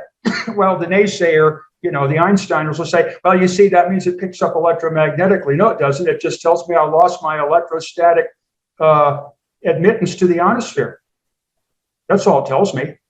Or free space. Tesla even has that as a diagram in one of his elementary articles, where you have the elevated capacity, the lines of force that go to Earth, he regards as parasitic, and the lines of force that go up to space, he regards as transmissive, even though this thing's supposed to be transmitting in the ground. So consequently, you got one crowd of people that doesn't agree with another crowd of people. One crowd of people says this thing transmits to the Earth. The other crowd of people says it transmits to the air, and they're both wrong. So what do we do? So we are stuck with a purely scientific endeavor here in that we don't know. So I'm not going to subscribe to any surface waves, Xenic waves, Hertzian waves, transverse waves, any of that stuff at all, because it's a trap. You got to approach this thing with a completely open mind. And it's the same thing with the modes. We don't know which mode does what, even though you've seen that there are differences between the two. But what I found is these modes are strictly a function of terminal conditions. And Griffin already did the experiments. And if the terminal conditions are zero or complete, complete reflection, that the coil is not refracting elsewhere, the two modes join. And from my knowledge of transmission line theory and all that, particularly waveguides, it's very undesirable to have any transmission system that has a multiplicity of modes, like using a neutral wire in three-phase. That introduces another parasitic mode at 3 times the frequency of the power system, and that's what's ripping the whole electrical grid apart. You don't want multi-moding, you want single moding, but we really don't know which mode or what, and we still have to determine all these terminal conditions. So I think in general, you can see that this is actually a very quite involved project to come up with any absolutes, but it's doable by experiment. That's always how it's worked, by experiment. Don't get too wrapped up in the theories. Don't get too wrapped up in the math. I don't think we can have a better team. And it's fun doing there's enough it too. theory to move forward. Right. So I don't know, just say it's expensive, but it's fun. It keeps you busy. Should we hit some of these other questions and zip through them? Okay. So this is from somebody whose username is iPhone. There's 2 of them. Let's see, series phase and parallel out of phase. And that might have been when you were talking earlier, Griffin. And then the second post is there a simple way to test to make sure you have a true ground and are not picking up anything stray from the power companies? Anybody wants to tackle that real quick? I guess with the power company one, well, if you live in a YY connected area, I mean, it's pretty evident as to just what the level of interference would be. So, I mean, one simple test just to see what the level is in your area, you could have you could establish an electrostatic potential setup where you have 2 ground rods separated at no more than 10 feet, have a pair of high impedance headphones connected across those terminals. And sure enough, if you usually hear the loud harmonics coming through the headphone set, then you know that there is an appreciable amount of interference. Now, typically, because these harmonics will maintain themselves in the lower part of the voice frequency band, that in this HF or high frequency area where we're operating, they still will be picked up or interfere with the received signal, but it's not exactly something that you're harvesting, I guess, if that's the way that question leads to, of how it could interfere with the transmission or the reception of the signal. Well, there's a lot more frequencies other than the power line harmonics with all, Exactly. all the China jammers, because you have to keep in mind all electrical and electronic devices now that come from China have radio jammers built into them. So that's one major problem. And if you have a Wi-Fi connection and you're not isolated from it, it completely invalidates all of your experiments, because instead of transmitting through the earth, it's going to transmit through the primary neutral, the power line, and you're just going to be lighting up the town you're in and turning it into an antenna. In fact, if you get the power up too high, you have to be careful that you don't fry everybody's little China boxes and end up with the Department of Homeland Security on your rump. So that the YY really, and that's what I got here. It really complicates things and requires being a lot more careful on how you do this stuff. So you have to use isolation transformers or just get away from the power utility completely.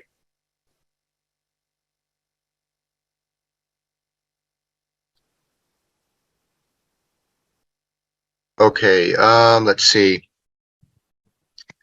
Declan posted, make sure to upvote the comment. Yeah, this is worth doing. Hey, we got 85 people on here right now. We could get 85 thumbs up on Eric's comment on that YouTube video. I just posted a link to it, and that should go directly to the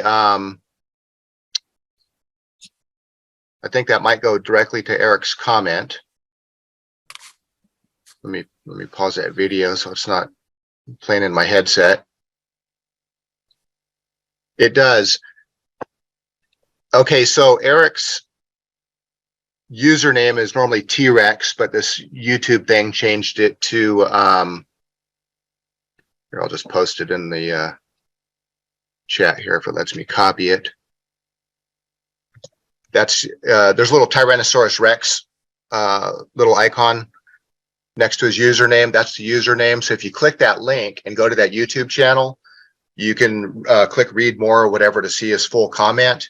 And if you click a thumbs up on it, if everybody did that all at once, hey, we got 85 thumbs up to help push that comment towards the top and get more people paying attention to it. So let's do that. Let's see, what's the next question up here? Just give me a second here. Okay, so that addressed those. The YouTube comment. Helen is asking how electrons may have mass but don't have momentum. Example given like in DC circuits. Does anybody want to answer that? That's kind of out of topic, but I would recommend going to J.J. Thompson on that one. Electricity and Matter is his book. Yeah, And in the Einsteinian point of view, that if you have an electron technically moving at the speed of light, then it wouldn't have mass. That's in the Einsteinian point of view. So it doesn't exactly find to be so applicable to this circumstance or just really any form of transmission. Well, like the equation's balanced, but it's kind of schizophrenic. Right. Yeah, it's not, well, it's just erroneous. I think it's important to look at I think the most if we go back to Eric's most fundamental statements about quantity of electrification, it's a relationship between the magnetic induction field and the dielectric induction field. And it's easy, the most important word there is relationship. The relationship between those two induction fields defines everything that we know, all the characteristics that we measure and everything that we observe in terms of electricity. And we haven't even scratched the surface. I mean, if we go and look at, for example, let's go back to those golden ratio discharges. There is a relationship that is going on between those induction fields, which is critically important. And seeing electricity in that way, rather than talking about charge on the electron, electron flow. For example, if you take, say, a single wire current experiment.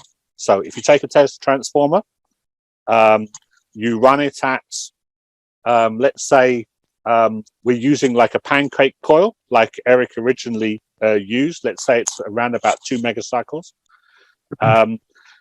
It's a classic experiment where you basically, you can measure single wire currents. Now, normally, if you take, for example, a semiconductor rectifier, like a diode, and you put that in a transformer at low frequency, it's going to cause rectification. So you say with just one diode, you get a half-wave rectification. If you put that in a single wire, in a Tesla transformer, it doesn't rectify anything. It rectifies nothing at all. Why? Because in a single wire current mode, you're talking about the relationship between the magnetic induction field and the dielectric induction field around the wire. The wire is just like a waveguide. It's just a guide. Power is being conveyed through the relationship between those two induction fields. And the wire is simply acting as a guide. It is not in the wire. So, I mean, when you look at a semiconductor device, a semiconductor diode has a voltage current relationship which requires a current. It goes in current to be flowing through it in order to satisfy the quantum mechanical reason the solid state reason why that diode works. And at low frequency, in ordinary electrical theory, the voltage and currents, it works fine. But in a Tesla transformer, it doesn't.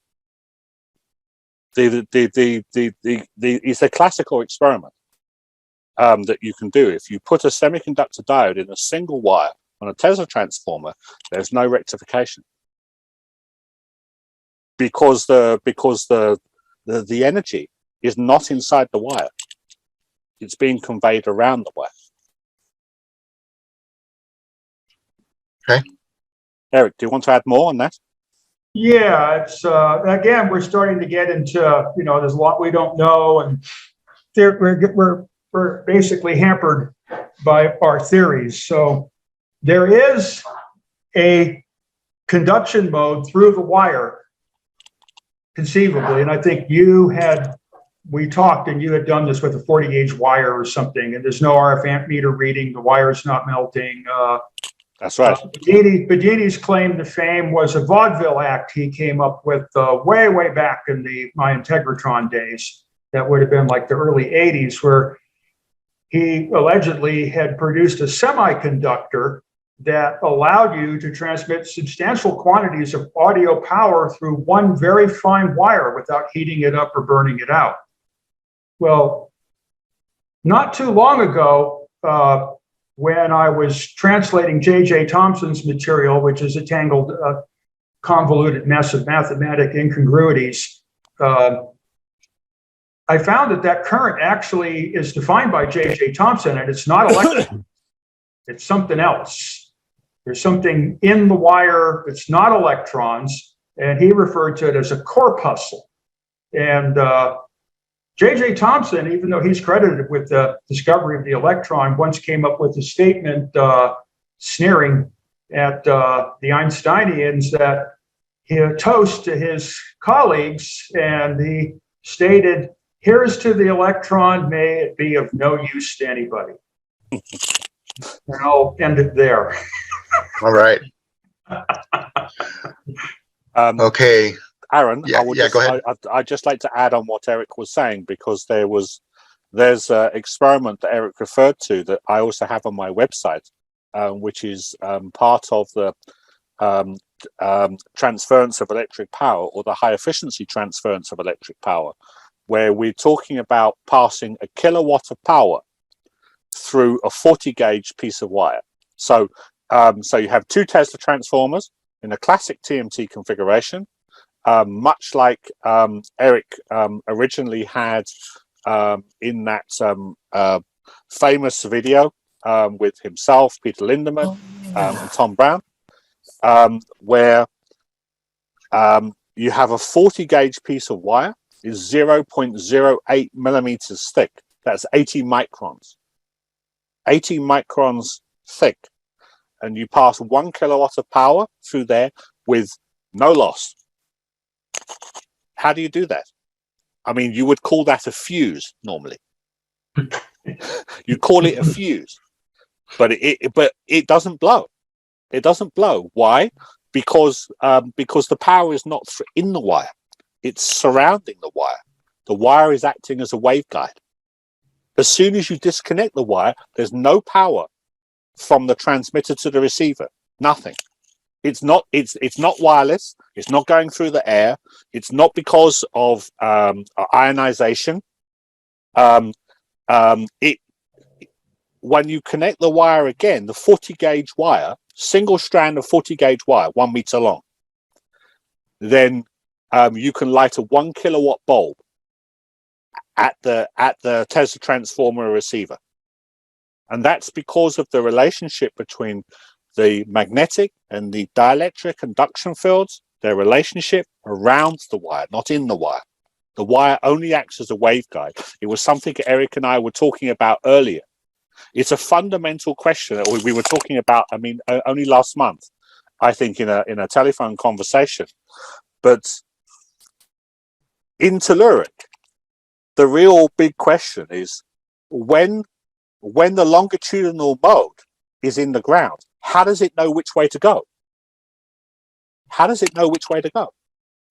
So if you put a receiver 100 miles away How do you know basically that wave is going to go, or in whatever form it is, LMD, and Eric's right to throw out the ideas of whether it's this, that, or the other. We need to be open to it. How does it go in to the ground? And then 100 miles away, it heads in the right direction, and now it's going to head out the other side into the receiver. Think about that. It's about coherence. How does coherence work? How does coherence in electricity work?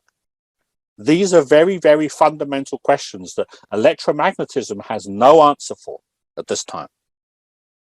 Yet they are real.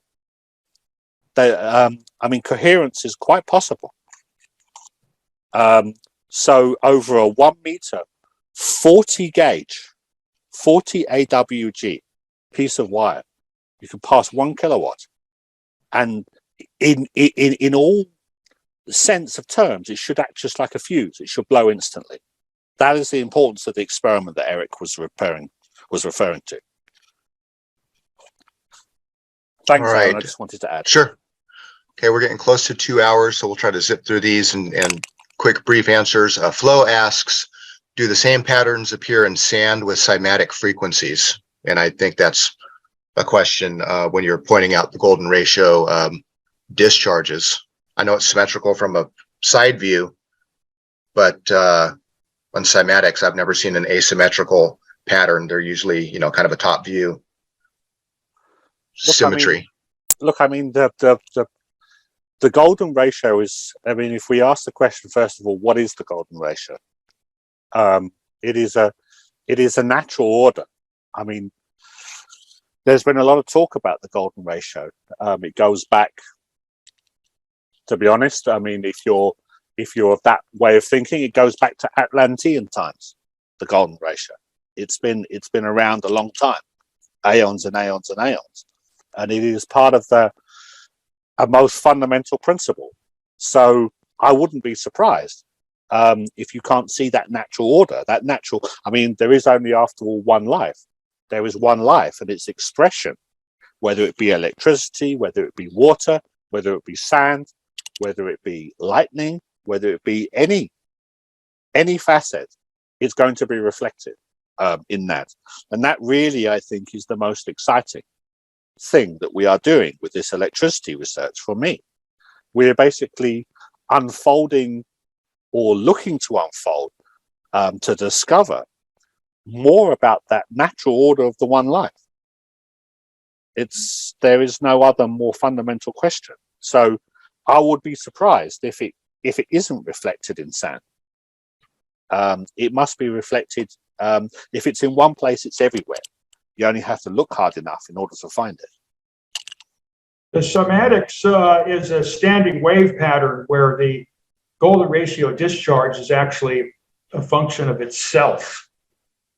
Oh, that's so interesting. They're not interchangeable, because the cymatics thing is actually a waveguide moment, so to speak. So when you vary the frequency, it goes through all these, peaks and nodes and what have you, where the golden ratio discharge is tapping something that's intrinsic in the ether, or whatever you might want to call it. So there's not an equivalence there, but there is an equivalence in that when massive lightning discharge strikes a sand dune, and you go out there and clear all the sand away from it, you will have a frozen version of one of these golden ratio discharges. They're called fulgurites. You can look them up on YouTube. I knew a guy that went out and collected those there in Lone Pine. Hunt for the blast spot and dig the things out. They're actually worth a lot of money. Okay. Let's see. Helen asks, while feeding an AC signal with a visual spectrum frequency through a coil, can you get to see this magnetic field with this visible frequency?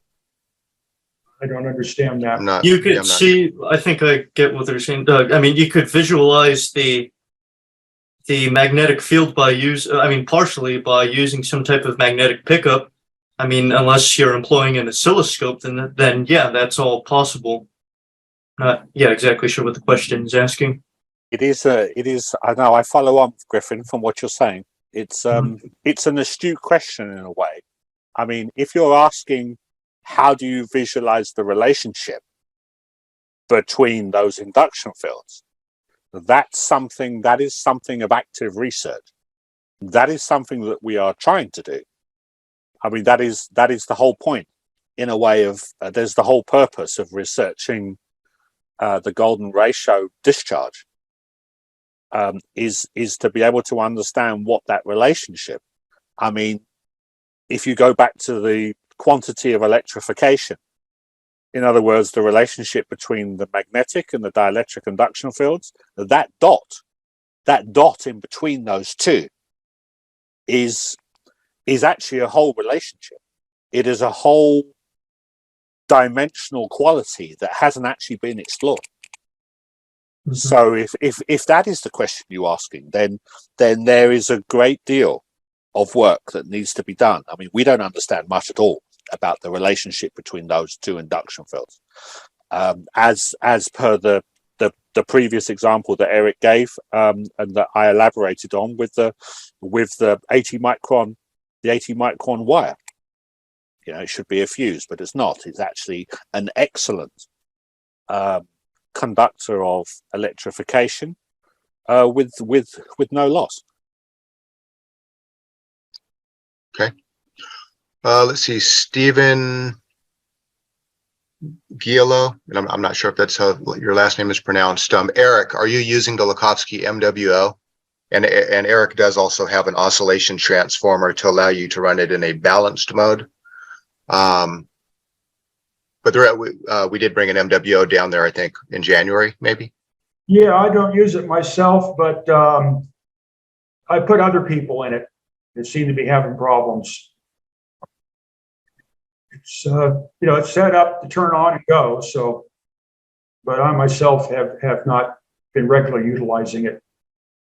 So this is the MWO, for anybody who doesn't know, invented by George Lukovsky. And we're one of 3 manufacturers in the world who are making the real thing based on the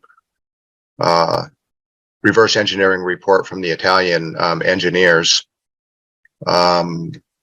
We're actually taking pre-orders right now for the next batch, due to be completed in March, April timeframe, and there's only about 10 more left, or 10 spots remaining for the pre-order. And I just posted a link if anybody's interested in that. Okay, let's see. Yo.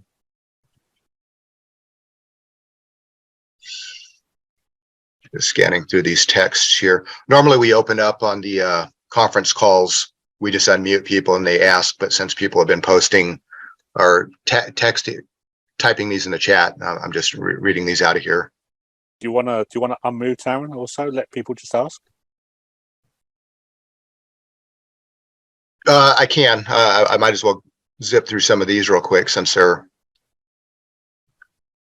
already here. Okay, Helen asks, are there any informational features of the ether, like information field?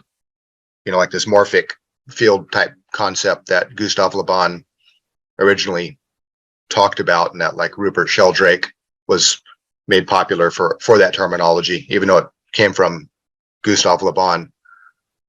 Well, information in the ether. What we're seeing in the discharges. Mm-hmm. That's what gives the discharges their golden ratio shape. So by definition, the golden ratio is a log base, by the way.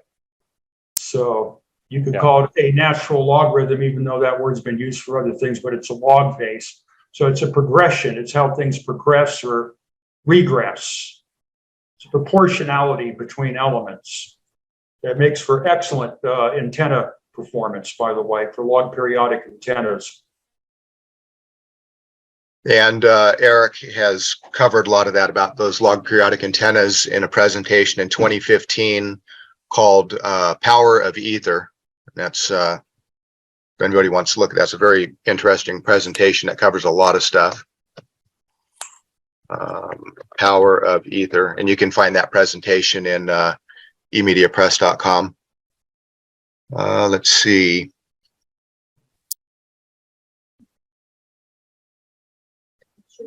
Oh, and I wanted to mention on eMedia Press right now, all the way until January 1st, midnight Pacific time here, there is a 30% off coupon at the bottom of the screen. So if you use that, you can apply that in the shopping cart, and they'll take 30% off all digital downloads. Let's see.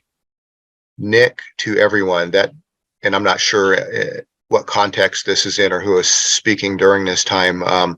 That doesn't discount a surface wave propagation across the Earth. Surface waves have longitudinal propagation even in conventional physics. Any surface wave will travel incredible distances, but the coil could be a launcher. That's quite Anybody wants to possible. make? Yeah, I think we covered that. Yeah, Let's see. Wouldn't telluric transmission harm the plants? doesn't seem to. No. Well, plants respond quite readily and beneficially from my electroculture research to high voltage, high frequency alternating current. And I have seen people use high potential DC, but of course, I guess for the novelty aspect, it still has to be researched some more, but it seems as though high frequency is quite beneficial. So it wouldn't necessarily harm anything. Or at least it doesn't kill them. Well, yeah. I mean, of course, if you're in direct contact with it, then you could get a nasty radio frequency burn, but of course, that's a whole different topic in itself. I know that plants go crazy when they're around the MWO, whether it's in the Minkowski unbalanced mode or the balanced mode. And you should see Paul Babcock's little man cave where he has a MWO in there. All the ivy and all this stuff from around it is all growing up on it and is coming and surrounding the window, trying to get to that MWO. Because he had one coil burn out, but while it was running, he had it on a timer that would automatically come on, and literally all the plants are trying to move and gravitate right to there, reaching out to it. Let's see, Hakasays. Yeah, go ahead. I'll just add there. I mean, if we go back and we consider telluric, I mean, telluric in itself is of the Earth. So we are. Tesla talked about attaching our machines and ourselves to the wheel work of nature. This is about coherence.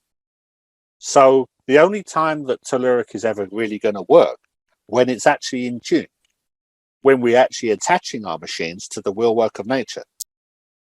That was something that was really, really important. This is the same that we're talking about with the golden ratio discharges. This is not something that we are imposing on the Earth. This is something to come in tune. So in other words, the only way that we're actually going to solve the riddle, if you could call it that way, or solve the mystery, that piece of the mystery, which is what is telluric transference of electric power, or what is telluric communication, or however you turn to put it, is when we actually bring our experiments in tune with the natural process, in tune with the natural telluric process. So, sure, I mean, you can blast all kinds of currents into the ground and everything like that. The Earth, fortunately, is able to absorb quite a lot by the looks of it. But the experiments are only really going to work when we actually learn how to be in tune with that natural harmony, the natural order. And that's why it's so important to understand what are the principles of natural order. That's the whole point of the research, the telluric research, the golden ratio discharge research. It's all about understanding and coming in tune with the natural order. Okay. Okay. Somebody just asked a question whether the lightning overground is related to something underground, and I got in this at Landers because I have the necessary facilities, and that, as a matter of fact, there's what is it that saying? As below, so it will be above, or something like that. As above, so below. Yeah. It's Yeah, definitely the case. Lightning will go into places that according to the laws of electrostatics, there's no way lightning would strike it, yet it does. It'll hit some low spot when, it could have a 200-foot radio tower, a quarter mile away to strike, and it won't go near that tower, but there's something that it likes in the ground. And I actually measured conjugate lightning storms above and below the ground in landers, some of these crazy monsoonal weather systems that come out there that defy description, not alone the electrical sounds they make. Tornadoes are the same way. There's an underground and overground, and that's why it's got that conical shape, because there's a conjugate conical underneath the ground. And those things are incredibly electrically active. You can pick, they have a characteristic signature on a telluric receiver, very similar to that of volcanoes. Just like earthquakes have a very distinct signature, very similar to hurricanes. So the hurricane sound is a frying, snapping type of thing, where the tornado and the volcano is more of a burping and farting type of sound.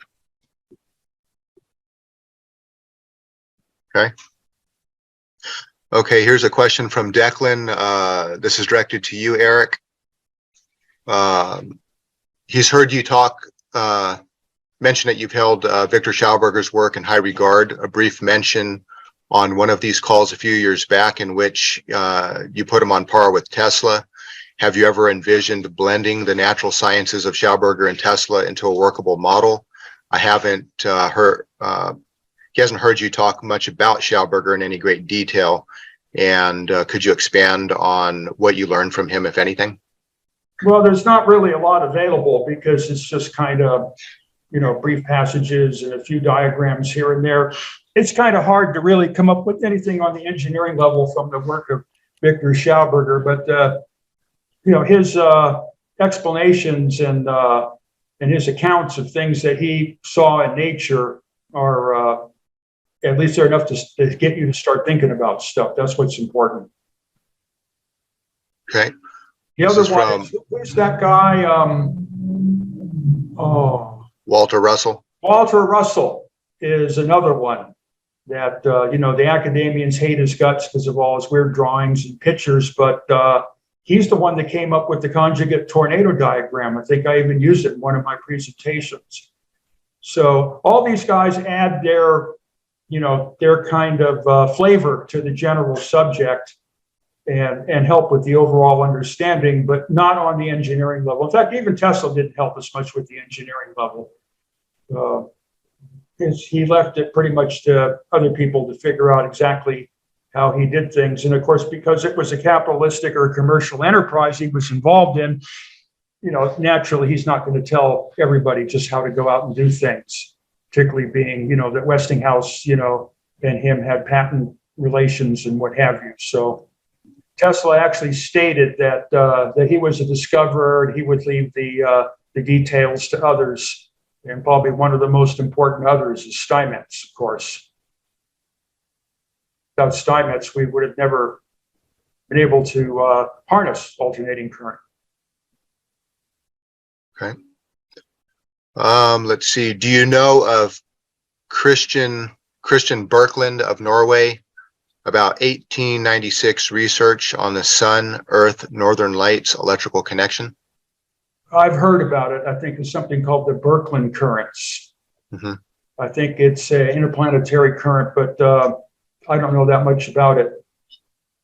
Yeah, that gets into the whole electrical space kind of models. I saw that Dr. Bruce Laybourne had logged into the call here.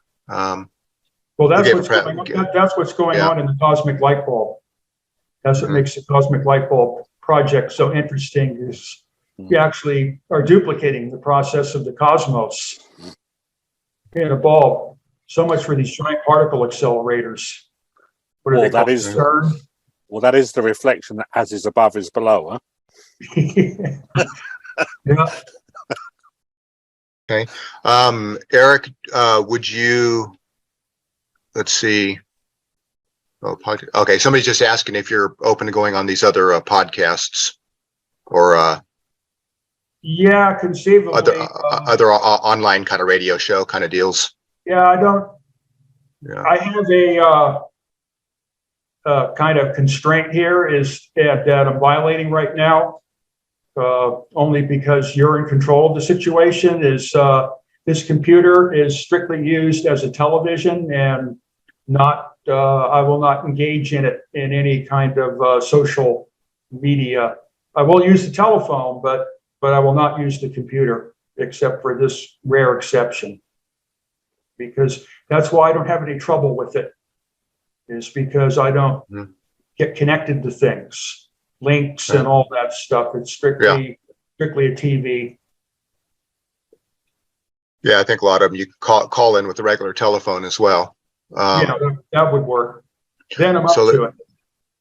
Hello from Hawaii. Eric, how much money do you need to complete the laboratory there? Like the inside of the building, electrical and that kind of stuff. We're trying to get the estimate.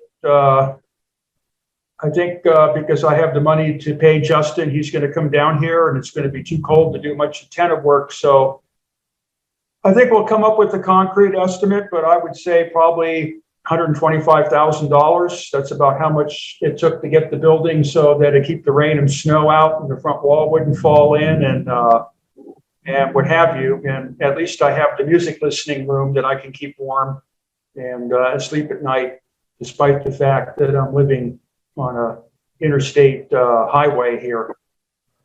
I'd say that 125K would be a good estimate. I know we could really get ahead with that. Okay. Let's see, from Kay Anderson. How do you push or pull against the ether? Good question. I'll just Now, let me point out that let's get this ether thing hashed out here, because that's really an incredibly misused term. And I agree. You mentioned that presentation. The power of the ether is related to music and electricity. Basically, the ether is the primordial medium of creation and it has no physical existence. It's actually metaphysical. It's the end process of the process of creation, starting from the spiritual level. I think it's the fifth step down. Mm-hmm. That's why all that 19th century mechanical ether models of Maxwell and Lord Kelvin and all that stuff is ether is best regarded as the genie in the bottle, and be careful what you ask it. Be careful what you wish for. I would just add to what Eric is saying is that I think the best that any of us can do is work towards becoming in sync with whatever is the ether. Yeah, and your ability, to bring your senses to the point that you can see what's around you. That's something that's been beaten out of almost anybody. I mean, what I see around me would frighten other people. It's something that my friends call dollar vision, and it can be acquired, but you won't like what you see. It's animals have that ability. It's people will wonder why a dog will growl at one person and not the other person, even though there's no visual evidence for that. But there's something that animals have a sense or a sensibility that socialization and what have you, particularly this day and age, has erased from us. But I never really joined in with any of that. I'm a feral human, so I have not lost those abilities to the extent that most people have. And of course, there are famous people that have very high levels of sensitivity that see all kinds of stuff. The only problem is it might make you go insane. If I were to, Aaron, if I could just add, sure. If I were to equate the ether, if I could, for a moment, to the one life, which is something which is, if we can call it the great mystery, then coming into sync with the one life is all of our tasks. However we do it, that is the one purpose. That is all of our tasks, however we do it. One good way to get into it is start listening to Bach organ music. That's what it's designed to do, is phase you in. Indeed. Remember, Tesla's greatest statement, I believe his greatest statement is to bring our machines, our lives, into cooperation with the one life, essentially, in my own words. So, yeah. Okay. Let's see. Birkeland theorized that northern lights was electricity from sunspots hitting the Earth, which ticked off the Royal Society and Lord Kelvin, who at the time believed space being a vacuum. Are we electrically connected to the sun? Oh, absolutely. Yes, of course. Of course. Well, and even other natural processes that occur on Earth. So in the realm of seismic forecasting, this holds to be true, that typically the activity of the sun will have some influence on the tectonic plates and other interworkings of the Earth as a whole. Yeah.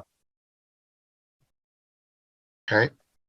Let's see. I'm just trying to bring up a presentation here on the website from the conference. Let me just show this real quick for anybody interested in the space weather kind of stuff. I'd recommend getting this presentation by Bruce Laybourne and David Johnson, Stellar Transformer Concepts, Applications, and Monitoring Methods. And they go pretty heavy into a lot of these electrical space type concepts. There's a book that is strictly a popular book. It's not scientific or theoretical. That helped me a lot, even though a lot of people don't like it. Is called The Jupiter Effect.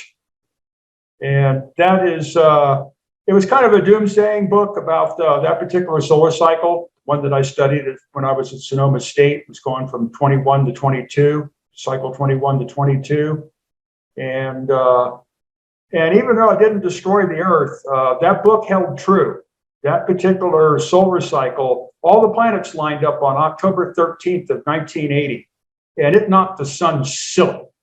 And some of the magnetic storms that occurred as the solar rotations kept carrying these spots around were so strong that actually it caused the Earth to wobble on its orbit. So for people that aren't into theories, just kind of observational facts and references to things, I would recommend reading The Jupiter Effect. And it might be worth mentioning cosmic patterns. Can you hear me now? Yeah, go ahead, Scott. If we can keep it brief, we're on 2 hours, 20 minutes. So I want to maybe get this wrapped up here in about the next 10 minutes. But yeah, go for It's a brief question. It's almost a yes or no question. Sure, go for it. It's been suggested that the upper boundary of a traveling disturbance through the ether is not the speed of light in terms of longitudinal waves.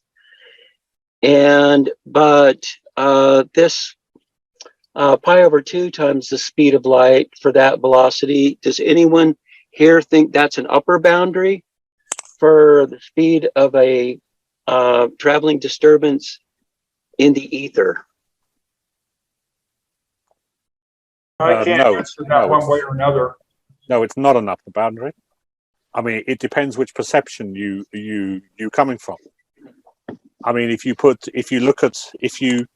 want to look at the perception, the common perception, c, the speed of light, is only the speed of light within the common perception. That is in the form. So in other words, if we work in form now, then c is the speed of light, but that's only based on a common perception. If you move out of the common perception, then the speed of light will be something else. So sure, I mean, the propagation speed outside of the boundaries, those boundaries, is more than possible, but it's not possible in form. But it's possible. What I found mathematically is what we're dealing with is not a velocity at all. In fact, that was the premise of my presentation, electrical transmission through multiple coordinate systems. It doesn't necessarily have to be a ratio of time or space to time or velocity. It could be the product of space and time, and that works out. Dimensionally, it works out. So the speed of light thing is a Maxwell-Einstein trip up. Basically, all it really is the ratio. It represents the ratio of electromagnetic units to electrostatic units. There is no real velocities involved here. The velocities are fictitious. They're kind of like a phantom. They're not actually what's really going on. They're more of a side effect. Okay. Did that answer your question, Scott?